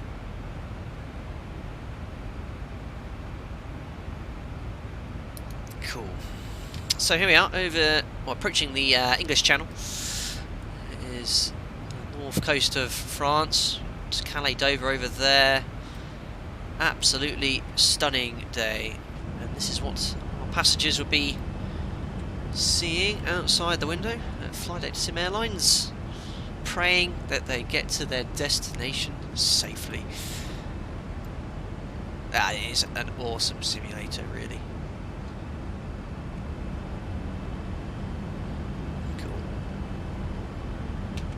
Tollis, that's another one I've heard. Tollis A320, yeah, oh, there it is. Captain, no cheating and learning now. You promise? Yeah, I promise. I'll get it. I'll install it. I'll probably open it up, but I won't do a flight or anything. Really. We'll see how far I can get, because it would be incredibly amusing. Noah Fedderson, you got a free super chat. Here's a coffee on me. Well, thank you very much, Noah. That's very, very generous. Well, actually, I have to have a slight confession here, because you guys often donate for coffee. I actually don't drink coffee. And I've always said thanks for the coffee. It's tea. I'll drink tea. I generally have a lot of decaf stuff, because the caffeine doesn't necessarily agree with me. But no, I will get myself a light refreshment on your behalf, Noah. Thank you very much again for your donation. Very, very generous. Javier, are you going to do a shared cockpit with Captain Canada? Possibly in the future. Again, I kind of like streaming solo, because you know, I can set the tone, I can do what I want and stuff like that. It's something I considered in the past. I'm more kind of aired towards doing it solo. We will see. We will see. Again, it's finding the time to sit down, organise that, dedicate it. I just don't have that, so I haven't actually gone or approached anyone to do such a thing. Gary the Bean, can you refuel with the fuel pumps on? Absolutely fine, no problem at all.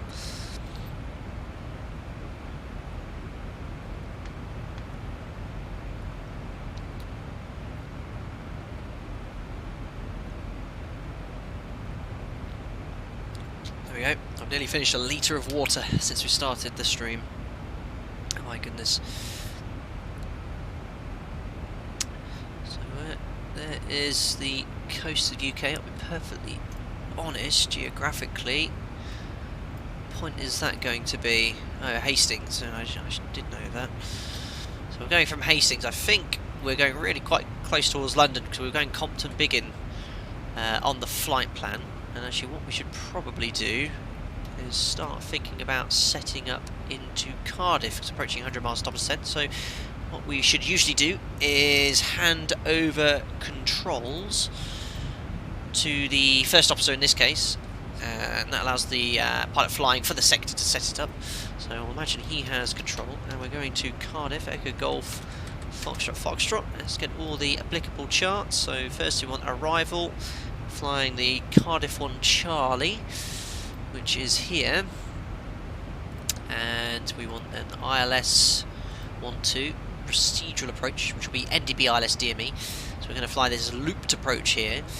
And we'll also want the airport chart for taxiing. So we've got airport minimums and parking stands here. Neil1411 used to live in Kent, so very close to where you're making contact in the UK. Ah, cool. Yeah, I'm unfamiliar with the area. I'm not from that area of the UK, so Rockno, yes, Rockno's I think the FIR boundary, if I remember rightly. Right, so let's start with putting some information in the FMC. So bring up the flight plan. So Avitab charts. There we go. So this is something ZIBO's been working on. I think he's taken into account the descent forecast wind. So when you're programming your descent, the VNAV top descent point and the profile is actually now going to be looking at the information properly in this FMC. I think before we had a very basic look at this, but now it's actually looking at the tracks and the wind speeds and putting that into the descent path calculation for idle path. So that will be interesting to see. I think that's on the latest version. I'm not sure the one I'm flying in is the valid or current updated version on the forum. I'm in 3.34, 3.24, so I'll have a look there. Steve Glenister coming in, £15. Coffee on your trip up. Safe landing. Well, thank you very much for that. As I was saying, it probably won't be a coffee. It'll be some sort of soft drink or a decaf drink, but thank you very much. I tell you what, $50 will get me a pork pie as well, so thank you very much for the tip and donation. Very generous, guys. As I've said, no need really, but to get recognised for the work I do, it is cool. Right, so the winds are in. Let's have a look at the QNH in Cardiff. I think we said it was 1024. I can't exactly remember. Yeah, 1024. It was updated 30 minutes ago. Still nice and clear there. So that is all the descent forecast information in. Oh, let's do the ice deviation, which I never generally do. It's -2 here, and in Cardiff it's 21 degrees, so it's about +6. Take the average, about +4. So descent forecast 4 degrees. There we go. Right, so descent forecast winds are in, QNH and ice deviation. We'll put our fixed rings in for runway 12, 10-mile ring, which will be inside of on the procedural approach. We'll go get down. We're going to go flat 40 to flat 15 initially, but we're going to use flat 40. It's quite a shortish runway into Cardiff today. 3 times the height, so at 36,000 feet. So that's going to be 108. 36 times 3 is 108. There we go. So descent forecast page I've done. Now the star. Let's have a look at this. So Avitab charts. No, not. It's a chart, but it's at the airport. I always forget this. And if we bring this up here, so we are flying on its arrival. Talks about Cardiff, the elevation 220 feet, speed limit point no more than 250 knots there. So we've crossed the speed limit point here at Bristol NDB, and we're going to be flying. Don't proceed on Cardiff without clearance, that's fine. Now we're flying to Cardiff 1 Charlie, so it says here you've got to be, for descent planning, flight level 260 by Compton. So that's quite here. Now it's going to leave us quite low initially, but we'll put that in the FMC. There it is, 260 below. Now it should be, think, for airways going into Heathrow or London airspace. Often in London, if they have chartered restrictions, that you have to stick with them unless it's very quiet. So we're going to be at 260 there. 260 for a short while to Abdul, then to Bristol, which is in the FMC. And then from Bristol we go to Cardiff, there we go, and it says 250 knots Bristol, and at Cardiff 210 knots or below, so that's for the procedural approach. Now if you weren't cleared, you'd enter the hold overhead the airfield at Cardiff. That is not what we're going to do. We're going to go from Cardiff outbound 277 into 8 DME and then make a right turn onto the ILS. So we check that in the FMC. We've got 277, which is for a Category C aircraft, till 8 DME, and that is 277. And we've got the echo point. Now that's the 5 mile point, and then we have hotel. Now if you're new to my streams, you didn't know this, hotel is the 8th letter of the alphabet, so that represents 8 miles. That's this waypoint here. So if you go to legs, plan, put this down to about 10 miles range, you'll see when I step through this excuse me, there is that echo point. It's the 8 mile point, so it's just there. That's what we're going to respect there. So then when we get to 8 miles, we're going to make a right turn, and actually I want to be bringing the speed to flat 5, 180 knots or below here. So what we're going to do, I'm going to put 180 or below, and this will be a good test for the mod to see if it respects the speed and begins to slow down. We'll have to select flaps as well. Let's put that in at the hotel point. It's already planning 186 anyway, so we're going to put 180 there, and we'll have flat 5 configured there. And then we're going to continue to turn onto the localizer, step down as per the chart. I want to put 2,200 feet or above here so we don't level off. That's executed, and then there's the final approach fix. It's a 6 DME. That's the FF12 point. So if you step there, you can see that here, FF12. And then we descend on the ILS down to the minimums. That is 405 feet. Are we there yet? Aaron, not quite. We'll be descending very shortly, hence why I'm briefing. The minimums for the ILS approach 12 straight in, 200 feet HL, so 405 above aerodrome. Or 200 feet HL, 405 above sea level. So we can set 405 feet there on the minimums.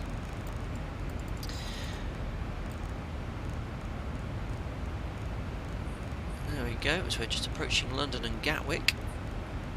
That's cool. So 405, RVR required is 550 metres. Without heads-up display approach, autopilot flight direct RVR 750 metres apparently. Okay. Pappies we've got on the left-hand side, high intensity approach lights to look for. And if we have to go around, we're going to climb straight ahead 4 miles, left turn back to Cardiff, enter the hold, or probably vectors in reality there. So you talk about your actions in event of a missed approach. I better tune the Cardiff NDB as well, 388.5. There it is, it's already active because I pre-tuned that earlier on. And then we can select ADF here and ADF just here. There we go. Right, so that's it. Now landing performance. That's all we have left to discuss. Oh, courses. Yeah, when I'm streaming, I always miss something. Did I tune the ILS as well? 107. No, that's on standby. There we go. We'll put that active. No VOR for the missed approach, and the inbound courses are 118. I always get this message with Orbex scenery pop up. It always loads absolutely fine, but it says there's a problem loading the scenery. We'll get it for Cardiff later, but it displays correctly. I have absolutely no idea what's causing it. I did that when we flew into Southampton when I last used the Orbex scenery. Right, frequencies, courses, minimums are set. Now, landing performance then. For Cardiff, quite a short runway for us today. Landing distance available then, it's 2,300 metres, but there is a display threshold. The actual landing distance available beyond the threshold is 2,098 metres, so it's fine. You can land on anything up to 1,500 metres. You know, anything less than that, you're getting very heavy on the performance there. But we will use flat 40, auto brake 3. Delta to vacate, probably a little bit too soon. You'd want to use max auto braking there. We'll probably plan for Charlie. If I can make Delta, fantastic. So we'll do that. Now, we said that we needed 2.3 tonnes to get to Bristol. We're arriving 2.7, so we can hold for about 10 minutes or so. Burning about 500 kilos between now and touchdown, so we can put 59 tonnes for the gross weight. Flat 40, order brake 3. We'll use second detent reverse, and then we will try and vacate, if we can, at Delta. I don't think we will. We'll take Charlie and go onto the apron taxiway stand. And I think there's a little jet bridge here. We'll just stick the aircraft there. So that is it. That is the briefing complete. I then get the control back from the first officer in this case and request for the descent checklist. I hope that is all understood for those who are watching. Awesome, man. Look at this scenery here. That's Heathrow. Ortho 4. Oh, look, there is London. So let's go externally. Oh, look at that. Wow. There's the Thames estuary. Very colourful water. There's London City, Millennium Dome here.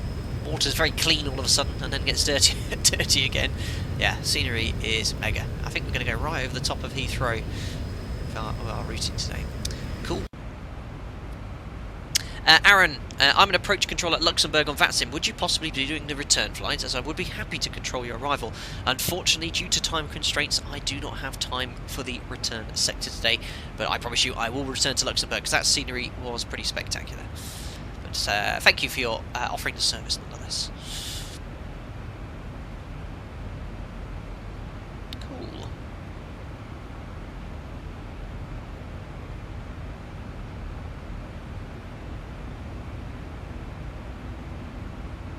Ooh. Why am I losing speed? That's making me worry. There we go. First come up. Does that sometimes. Paul Richards, do British Airways still repair their aircraft in Cardiff? I think so, but that would be a guessing. I remember watching a documentary on that once, and they were in Cardiff. I think they still use it. Leon Fearson, which scenery are you using for London? This is Ortho 4XP, which I have covered for all of Europe on level 17. Mitch, isn't your frequency set to 388 or instead of 388.5? I think on the mod you can't set it to the nearest 0.5 of a decimal point. You can only set it to nearest round number. But it's fine. It seems to work fine in the mod anyway. Finley, how are you? I saw you as chatting on Discord a few hours ago. We are flying the Cardiff 1 Charlie onto the procedural approach for ILS runway 12. Now, I just thought I was going to get some ATC coverage. Have I missed his... I don't know if he pinged us. Well, according to this, I am in London Centre North, and there is ATC, but I don't know if they might not be covering this altitude. London Centre... I'm in some controlled airspace, but no one's... I don't think anyone's attempted to contact me anyway. No. They usually send you a message, please contact me on this, but as we're descending and approaching Cardiff, I probably won't bother.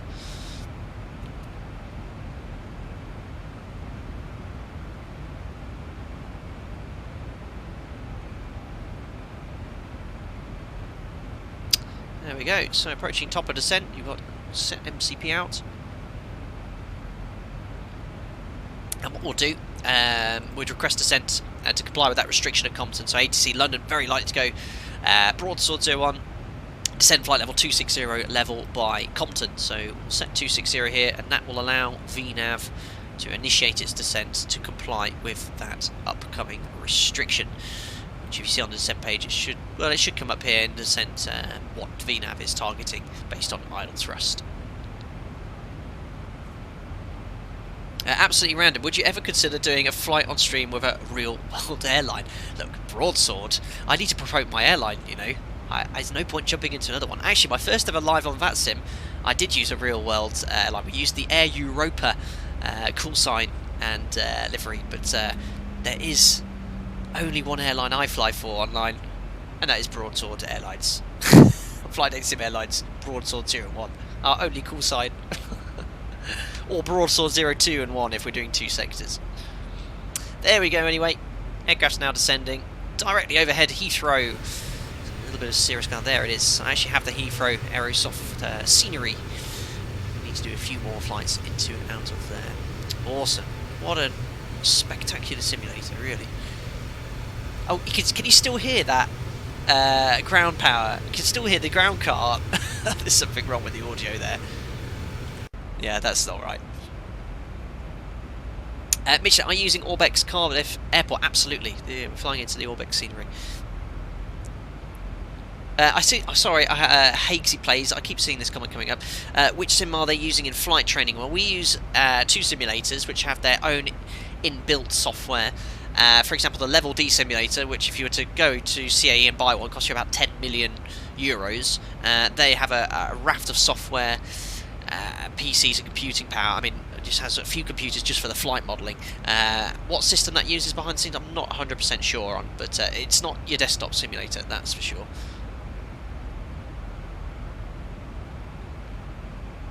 Fair, I've got a question. When do the throttles go to ARM mode? Thanks. It's when they go from retard to close the thrust levers, and then it's closed, it'll go to ARM, so when the thrust is completely closed. And what ARM does, it allows you, as you can see here, you can add and reduce thrust accordingly to control your speed, if you so wish. But VNAV will plan for an idle path descent nonetheless.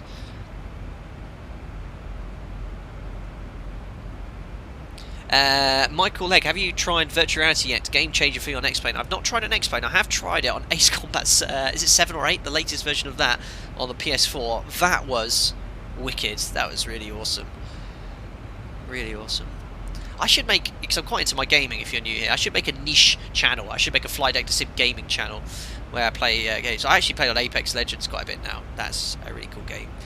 You wouldn't believe it, Airline Captain who plays Apex Legends in his spare time, if I get any spare time. I love that game.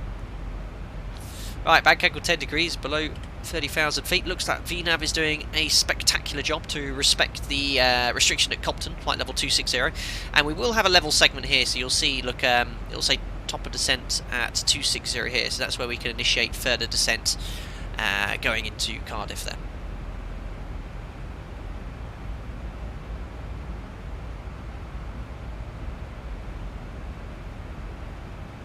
Dougal, very good question there. How powerful are the throttle lever motors? Can you override them? Easily override them. Especially when you're on the approach and you're guarding the controls. If it's quite gusty and you've still got the automation in, you might just have to override the thrust just to ensure the speed stays within your control and stuff. 1,000 to go. There you go, 1 to go then. And we're just going to let VNAV level off here to comply with that restriction at Compton to be at 260. Because if you have a restriction like that and you can't make it, it's technically a level bust there, so you've got to take it nice and steady. Adrian Godin, yes, Season 2 of Apex Legends. I haven't got the new character though. I only ever play as Pathfinder, but I'm not going to chat about this in a sim. I do love that game though.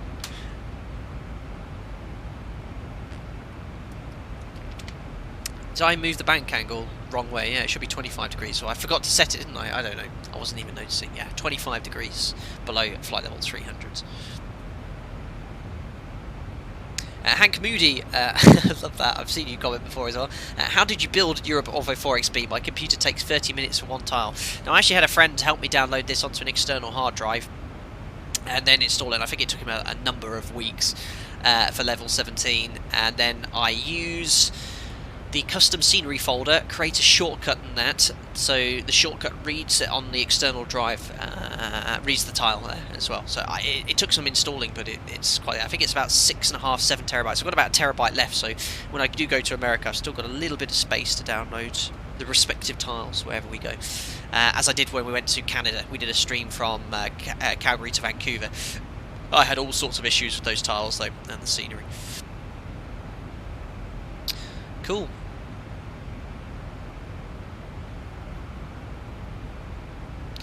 Cherries, what is the highest takeoff thrust you've had to use, and what's the shortest runway you've ever taken off from? I've used full thrust with the bleeds off before, out of Lanzarote once, runway 03.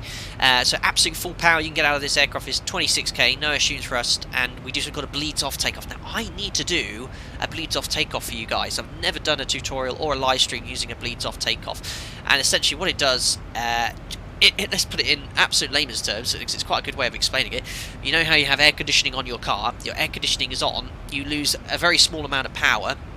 If you turn the air conditioning off, you get a bit more power. It's the same with the aircraft. We turn the bleeds off, put the APU on with the APU bleed on to provide pressurization for the initial climb, and you get a little bit extra from the engine, about an extra 0.81% N1, but that might be the difference between you legally being able to take off or not being able legally. So I've done it a handful of times. It bleeds off full 26k departure. Shortest runway I've operated from, I'm not going to say because I'll probably give away who I work for, but pretty short. Pretty short. But Lanzarote we did because there's a little bit of obstacles on departure 03 in Lanzarote. There's some terrain there, so you need for obstacle clearance. The runway is fine, but there are obstacles to avoid on departure. And there we go. If we look in the distance, we can see the Bristol Channel. So this will be Bristol here, and then Cardiff over the Channel in Wales there. And there is the warning from Orbeg saying the scenery hasn't loaded correctly. I have no idea why that comes up. It is absolutely fine. Higgy Place. Could a passenger land a plane with the ILS? You've all had that imagination, haven't you? Both the pilots are dead. Could they get on the ground? Now I have a lot of faith in a lot of simmers. I think if they got in and they set up for an auto land, I think they'd have a really good there. Manual handling though, it could be quite challenging because it is very how do I say this? The techniques I applied to land the aircraft in reality, I apply an X-plane element and it works, but when you have the sensation of being in the seat and what you're looking for, the visual cues, it is very different. So when we have guys who have a instrument rating, they've joined the airline and they fly their first few approaches on the 737, their landings are spectacular. And I mean that in the absolute joking sense. But we've all been there. So I'd like to say that you guys could set it up for an auto land, but if you had a crosswind over 10 knots, you wouldn't know. You would never have felt the sensation of applying the rudder to centre the controls. I mean, even first officers at the airline I work for, if you have less than 500 hours on type, you have a maximum crosswind at 15 knots as it is, because you haven't had the experience of that. So yeah, it's interesting perception. I've had a friend in the simulator level D, and he did a really good job of it. Landing was very hard, but it was okay. I just talked him through what to do. But yeah, it's nonetheless a challenge. I'd like to think that you could have a go. Right, so now we've got further descent now, so we'd request with London further descent. Let's imagine they've cleared us to 80. And the aircraft should automatically, there it goes, automatically start descending as it passes top and descent again to carry on with its descent into Cardiff. So approaching 25,000 feet, 25, 50, 70. We've got about 70 to go, so it's all looking so good so far. That's should be yeah, we go. So the aircraft's pitching down now to capture the path. It's just gone a little bit above itself, but it is pitching down now to catch it up, and then the aircraft will accelerate back to its target speed. Fuko, you might be missing some library from that scenery. Oh, okay.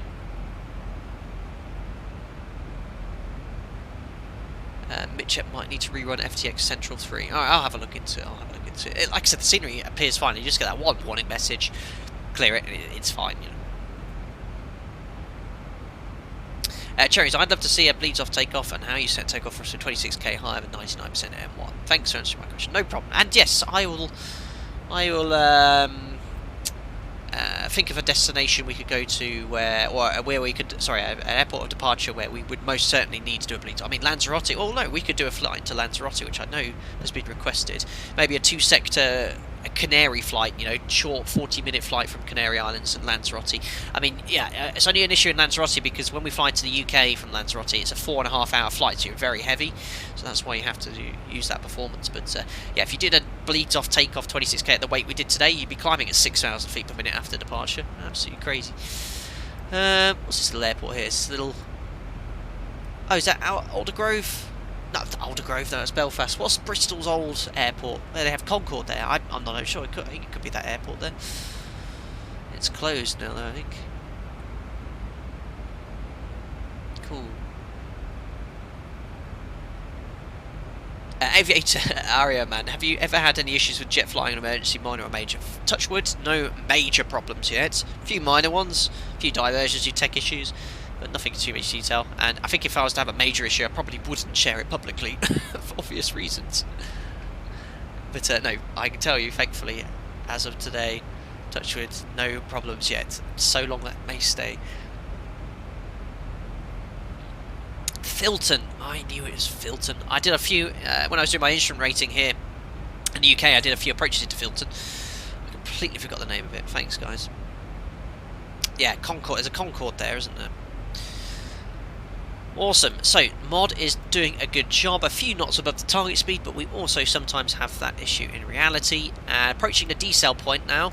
It's left that quite late to get to from 284 to 250 knots at Bristol in 5 miles. This could be interesting. So there's the decel point. You should see the target speed come back. There it goes. So it should be now targeting 250 knots. I think it's going to have done that a little bit too late, but it's working well. It's pitching up. Oh, looking good.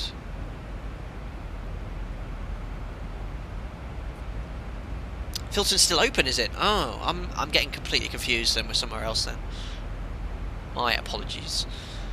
And that is the Bristol channel. We're darting overhead Bristol. There we go. Ah, that cart's annoying. With the GPU cart whizzing away. Awesome. Absolutely fantastic. And there is Cardiff dead ahead. Right, so yes, there's a speed limit point coming up. We should be doing 250. We're doing about 267. So that decel point does need to come back slightly.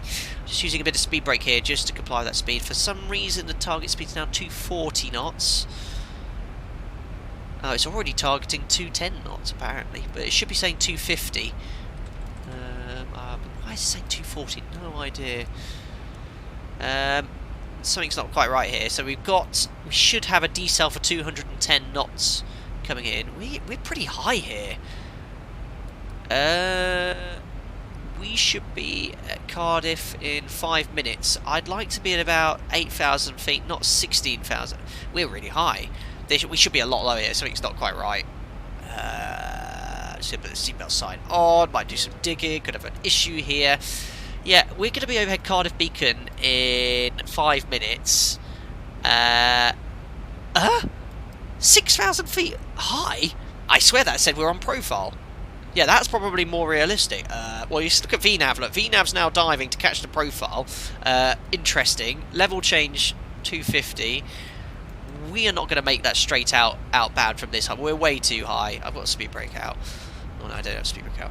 Something has happened with VNAV, and ZIBO had worked hard to fix that. I don't know what has happened there. I swear we're on profile, and it's just said we're 6,000 feet high.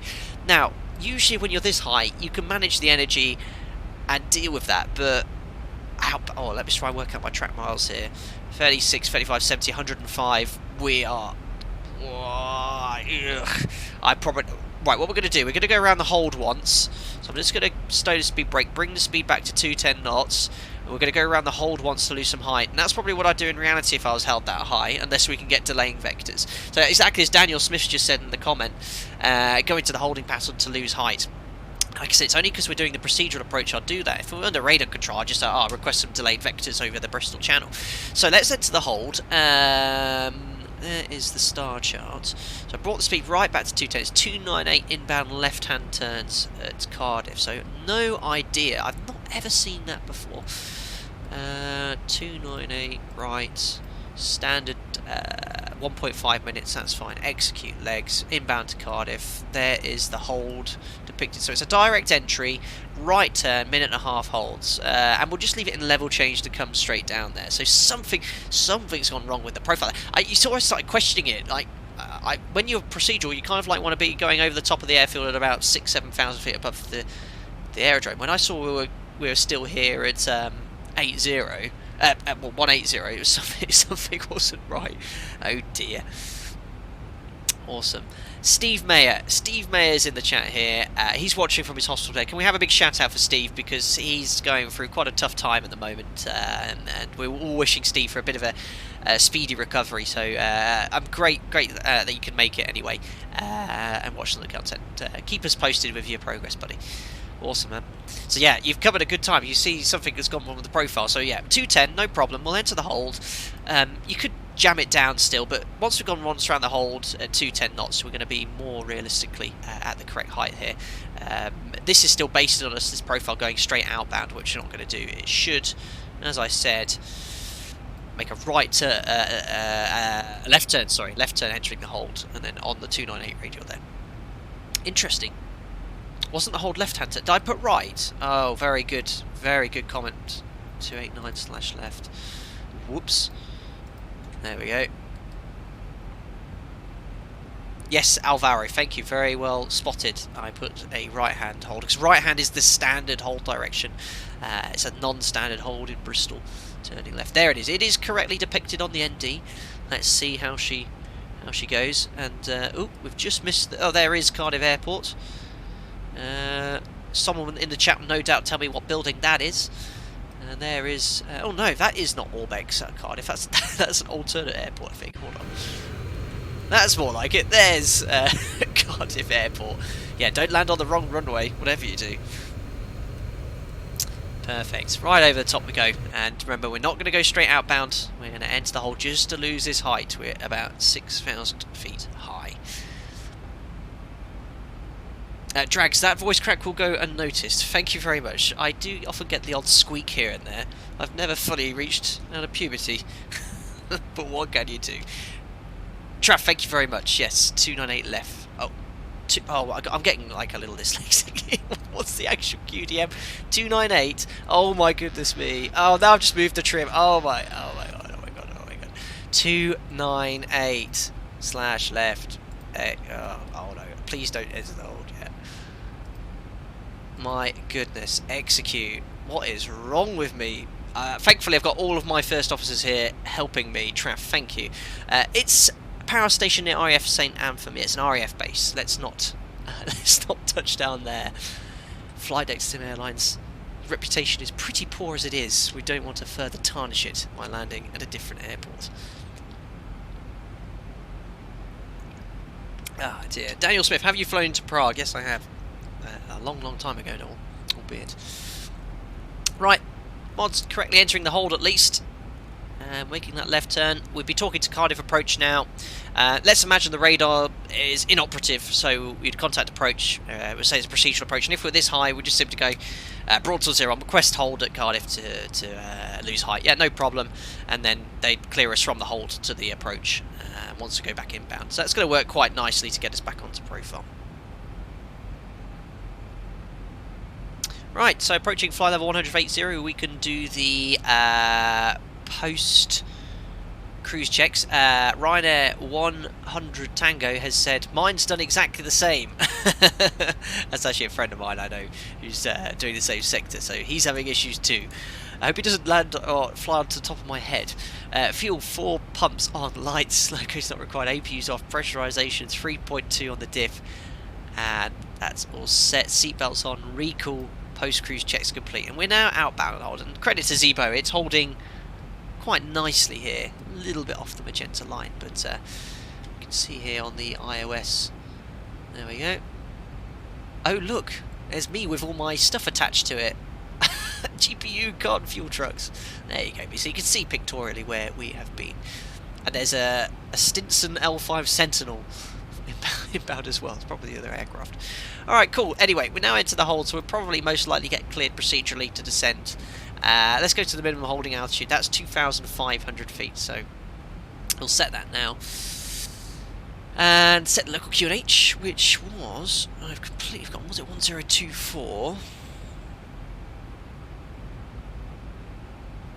It was 1024.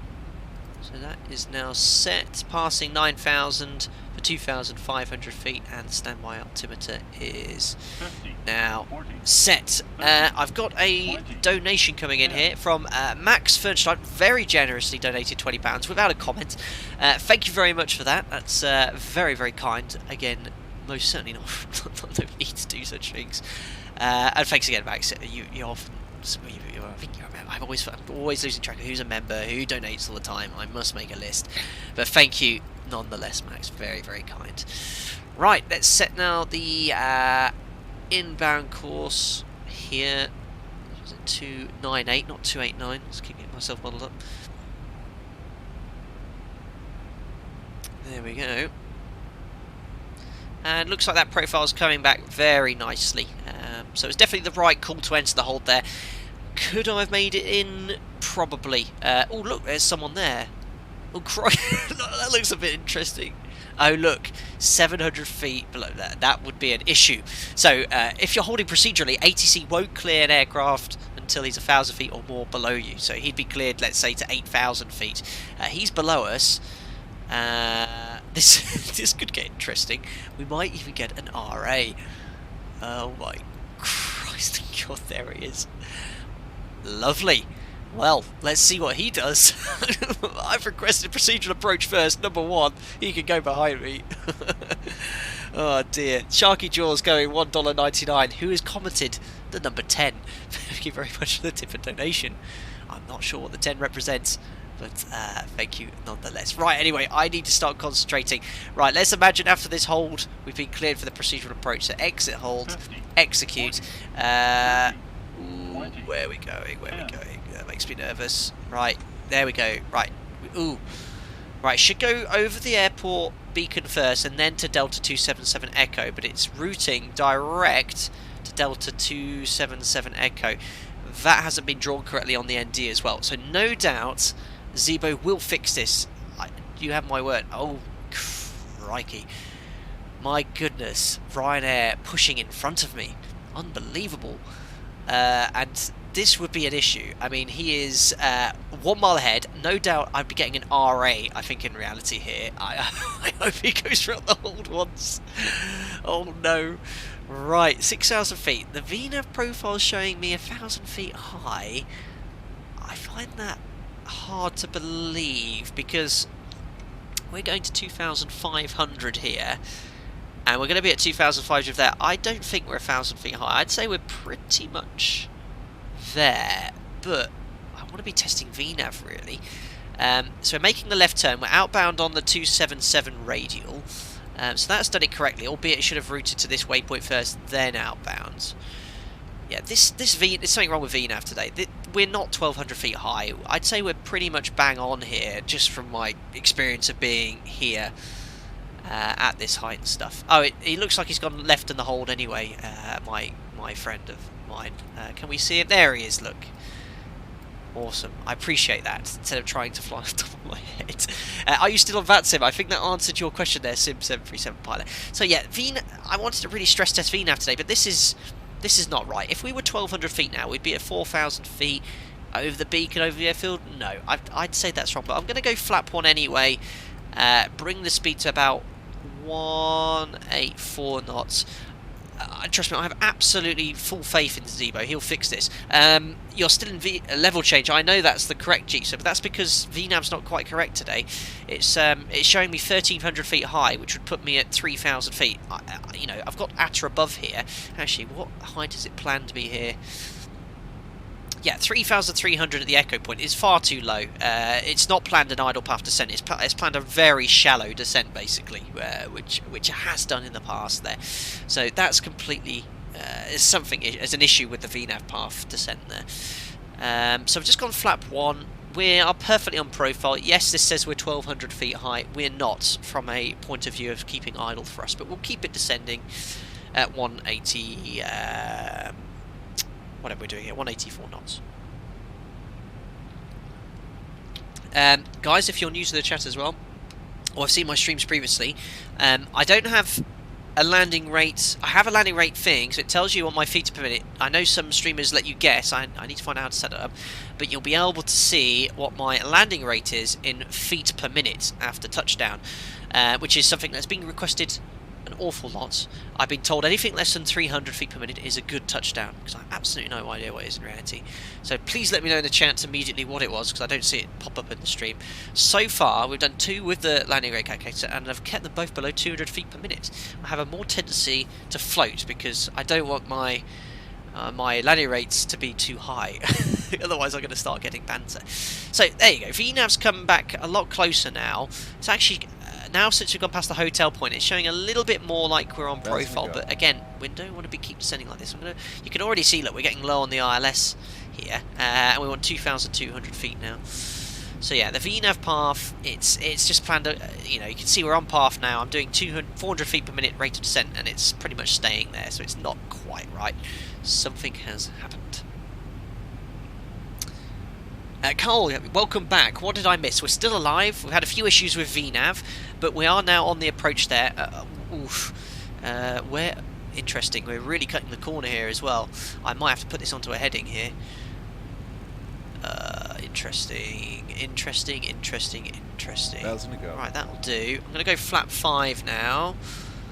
Match the speed. Just going to use vertical speed to stay on the glide path manually. 1,000 to go. It looks like it's routing instead of CF12 direct to FF12, so it's kind of cut the corner a bit there. But what can you do? Now VNAV is that's more realistic. That's now correctly showing our profile. Drags Boeing states the perfect landing is 150 feet per minute. I'd love to know what source that was. Is that Boeing? I don't believe that. Boeing say land nice and firmly in the touchdown zone, and a smooth landing is not the criteria of a safe landing, and that is in their flight crew training manual. Alright, it's really cutting for. I'm just going to go heading here just to kind of intercept the ILS6. It's got a bit. It's really cut the corner here. Not such a sharp intercept. Armed approach. Localizers coming alive. Out. Hold. 4 lock glide slope capture. Runway heading 118. Then missed approach 3000. So yeah, I think we need to do some fine tuning for that approach. So when you try it, it is a little bit tidier. But we are now finally 6 miles, fully established on the ILS, flap 5. We managed a continuous descent, so the Welsh residents of Cardiff are very happy. And we'll start configuring very shortly for flap 40. We've got Brendan Rystrick coming in with a membership. Thank you very much for the membership and directly supporting all the content on the channel. I'll have a chat with you on the Discord later after the stream. Right, let's start configuring then. Just going to go flat 40 today. So gear down, flat 15, match speed, landing checks the flaps. Start switches, continuous recall check, speed brakes now armed, green light. Landing gear, down 3 green, auto brakes set to 3. We can go straight to flat 40, we're less than 162 knots. And the speed down there, I haven't actually checked lately, but I think it's less than 10 knots, so we're going to go straight to flat 40. Yes, surface wind is 250, so it's actually going to be a slight tailwind at 8 knots, so winds must have changed, but you can't see that in the sim. Right, flaps 40 required, we've got 40 selected, green light, lights are on, checklist is complete. Right, so let's have a bit of fun. I'm going to do some hand flying today and disconnect the autopilot and auto throttle. I'll keep the flight directors on, so it's reasonably short, primarily using the flight directors now until about 500 feet. The flight directors will give you the exact profile you need. They're very, very accurate, but as you get closer to the runway, make sure you start looking outside, looking at those PAPIs. The ILS and PAPIs are perfectly aligned to each other, so if one shows you on profile, one should be the same. Now, some airports that's not the same. The PAPIs and glide path could be different, so you might see different lights, but you can see here, look, we're on the glide slope, it's showing 2 reds, 2 whites, so that's all working correctly. Flat 40 as well, in the real aircraft, a little bit more difficult to do a smooth landing. I'm already getting my excuses in, but it is true, it's just the attitude and there's a little bit more shaking and rumbling around. So keep it descending now, just a slight balloon there. Minimums. Continue. 200. Over the threshold about 50 feet, a little bit high, but don't go too crazy. 50. 40. Slight tailwind and crosswind. 20. Oh, we're going to float here. A little bit left rudder to maintain centerline rudder. Oh, there we go. That was very smooth. Speed brake up. Reverses. I might have broken the landing rate calculator. No way was I going to make that exit. That's because I floated. 100 knots. 80 knots. 60 knots. Cancelling auto brake and reverse to idle. You landed in a tailwind. I know, that's absolutely fine, Daniel Smith. Tailwind limitation is 10 knots, up to 15 on approved runways. Mostly for approved, but I don't think Cardiff you get away with more than 10 knots, but you're fine. It would probably be the runway in use. Anyway, I think that landing was not that bad. Right, cancel reverse and bring the speed brake up, and we'll take the exit here to the left. Got another member coming in. Welcome, pilot to Flight Sim. Thank you very much for the support and direct membership there. I will catch up with you later on Discord. Welcome to the channel as a member. Right, let's take the right turn, selecting flaps up. Weather radar off, which I actually always forget to do usually when I'm streaming. Out off on the transponder. And fix lights, turn off and keep on, start switches to auto brake to off. Flight directors can come off. 3,100. 100 knots here, and strobes to steady. I'll just do the turn. Oh no, actually I'll just get the probes off if I can before I end up on the grass. There we go, managed it. There we go, so I've done the taxi and flow as well. Cool. Aviator, I'm a great landing. Excuses were not required. No, not today. Not today. We'll get the APU started because it's quite a short taxi. Cool, so yeah, this is sceneries from Orbex. I got this in the sale a while back, it was very, very cheap. And we're just going to go Alpha, Juliet, and onto one of the stands here. So very, very short taxi. There's already an aircraft on the stand, so we'll go to another jet bridge next to them. Cool. Well, I hope you enjoyed it. I'll look at some of those comments in the about landing, which I always like to do once we've got to stand. Yeah, a few issues with the mod there, especially with the VNAV profile. I've seen them come up before. ZIBO's watched this, and I'll give him some further feedback if I get some time this afternoon. There were a few issues there with how the profile, especially went from being on profile to 6,000 feet high, and then once we're on the procedural approach, it showed us that we're high, but we weren't. So I was kind of like saw, from my kind of experience, I know what height I should be at roughly on a procedural approach, and that was putting me way too low there, way too low. Right, so Ryan's nabbed that bridge. We'll grab another one here on the right. Don't think any of them are interactive here. We'll shut down engine number 2, because that actually does work quite well in the mod. Try and shut an engine down, especially engine number 2, prior to pulling onto stand there, because that's where most of the ground crew will be waiting for you, and we'll just make a right turn here onto stand. I don't think we have any of the guidance here with the Orbex scenery, unfortunately, so I'll just have to guesstimate where to stop. No marshallers here, they are on strike. Right, turn off the taxi light as well. I just need a little bit of thrust on engine number 1 so we don't stop. There we go, I think that's pretty much there on the centre of the line. Hear that GPU card going off. That's another issue with the stream today. That should do us quite nicely. So, parking brake is set. We've got 2 blues. Oh, look, GPU's available. We can turn that on. APU can come off as well. So 2 blues, parking brake set with the red. Engines now dead. Ladies and gentlemen, welcome to Cardiff. Local time, 5:33 in the afternoon. Just doing the transit flow now. So, isolation valve open. Squawk transponder to standby, and then the anti-collision light off. Usually you have to wait until you get your N1 N2 below 20%. We're not going to worry about that today.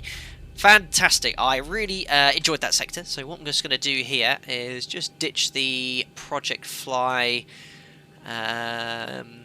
overlay, which otherwise it's going to still give me landing rates afterwards. So press that button. There we go. And we'll log off of VATSIM 2. Is under Squawk Box disconnect. There we go. So here we go. We'll go for a nice little external view. Let's have a look at some of the comments about the landing, because it wasn't that bad. A little float. Stuart Payne, it's not raining. The Welsh are barbecuing and drinking. Yeah, any excuse for those guys. Buckler, minus 137 was the actual landing rate. Wow. My streak's going well. That's 3 very good in the flight sim community landing streaks. I would probably want to plan to land like that in reality. All good. Butter, I've got Blutter emojis going in. Excellent. Oh my goodness me. Dougal, and only 174 likes and 560 people watching. Yeah, give me a thumbs up, guys. You love the content, really. Excellent.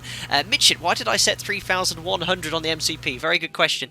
That's to make sure that prior to departing, we know we don't have the clearance yet, because you'll never get a clearance that is up to 100 feet. So it's just to prevent you from forgetting to set it.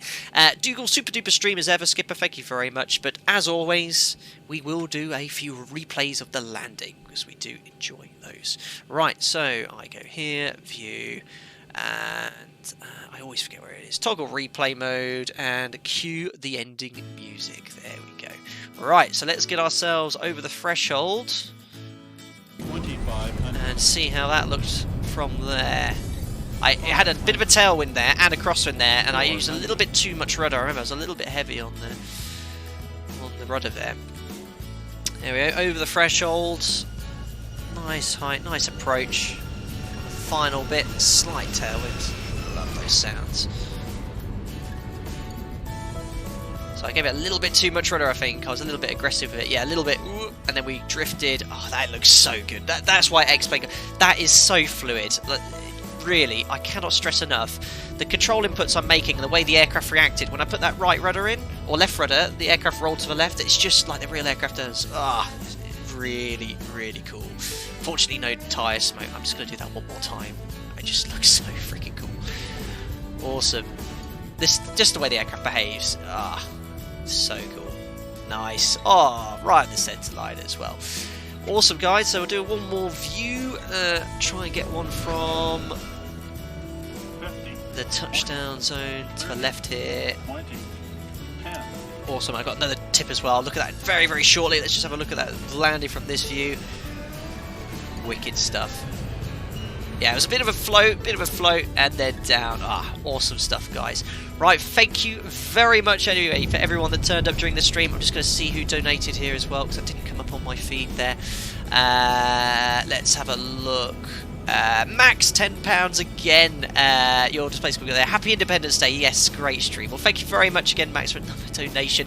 And thank you very much for everyone that turned up as well. For my American friends especially, yeah, happy Independence Day. Enjoy the rest of your bank holiday. Regarding live streams, I think the next one, again, I cannot say for sure. I cannot give any fixed dates at the moment. Maybe one next week if I get a bit of time when I'm back home. Maybe 2 weeks. I'll keep you posted on the social media if I can. If not, it'll be quite impromptu like today's stream as well.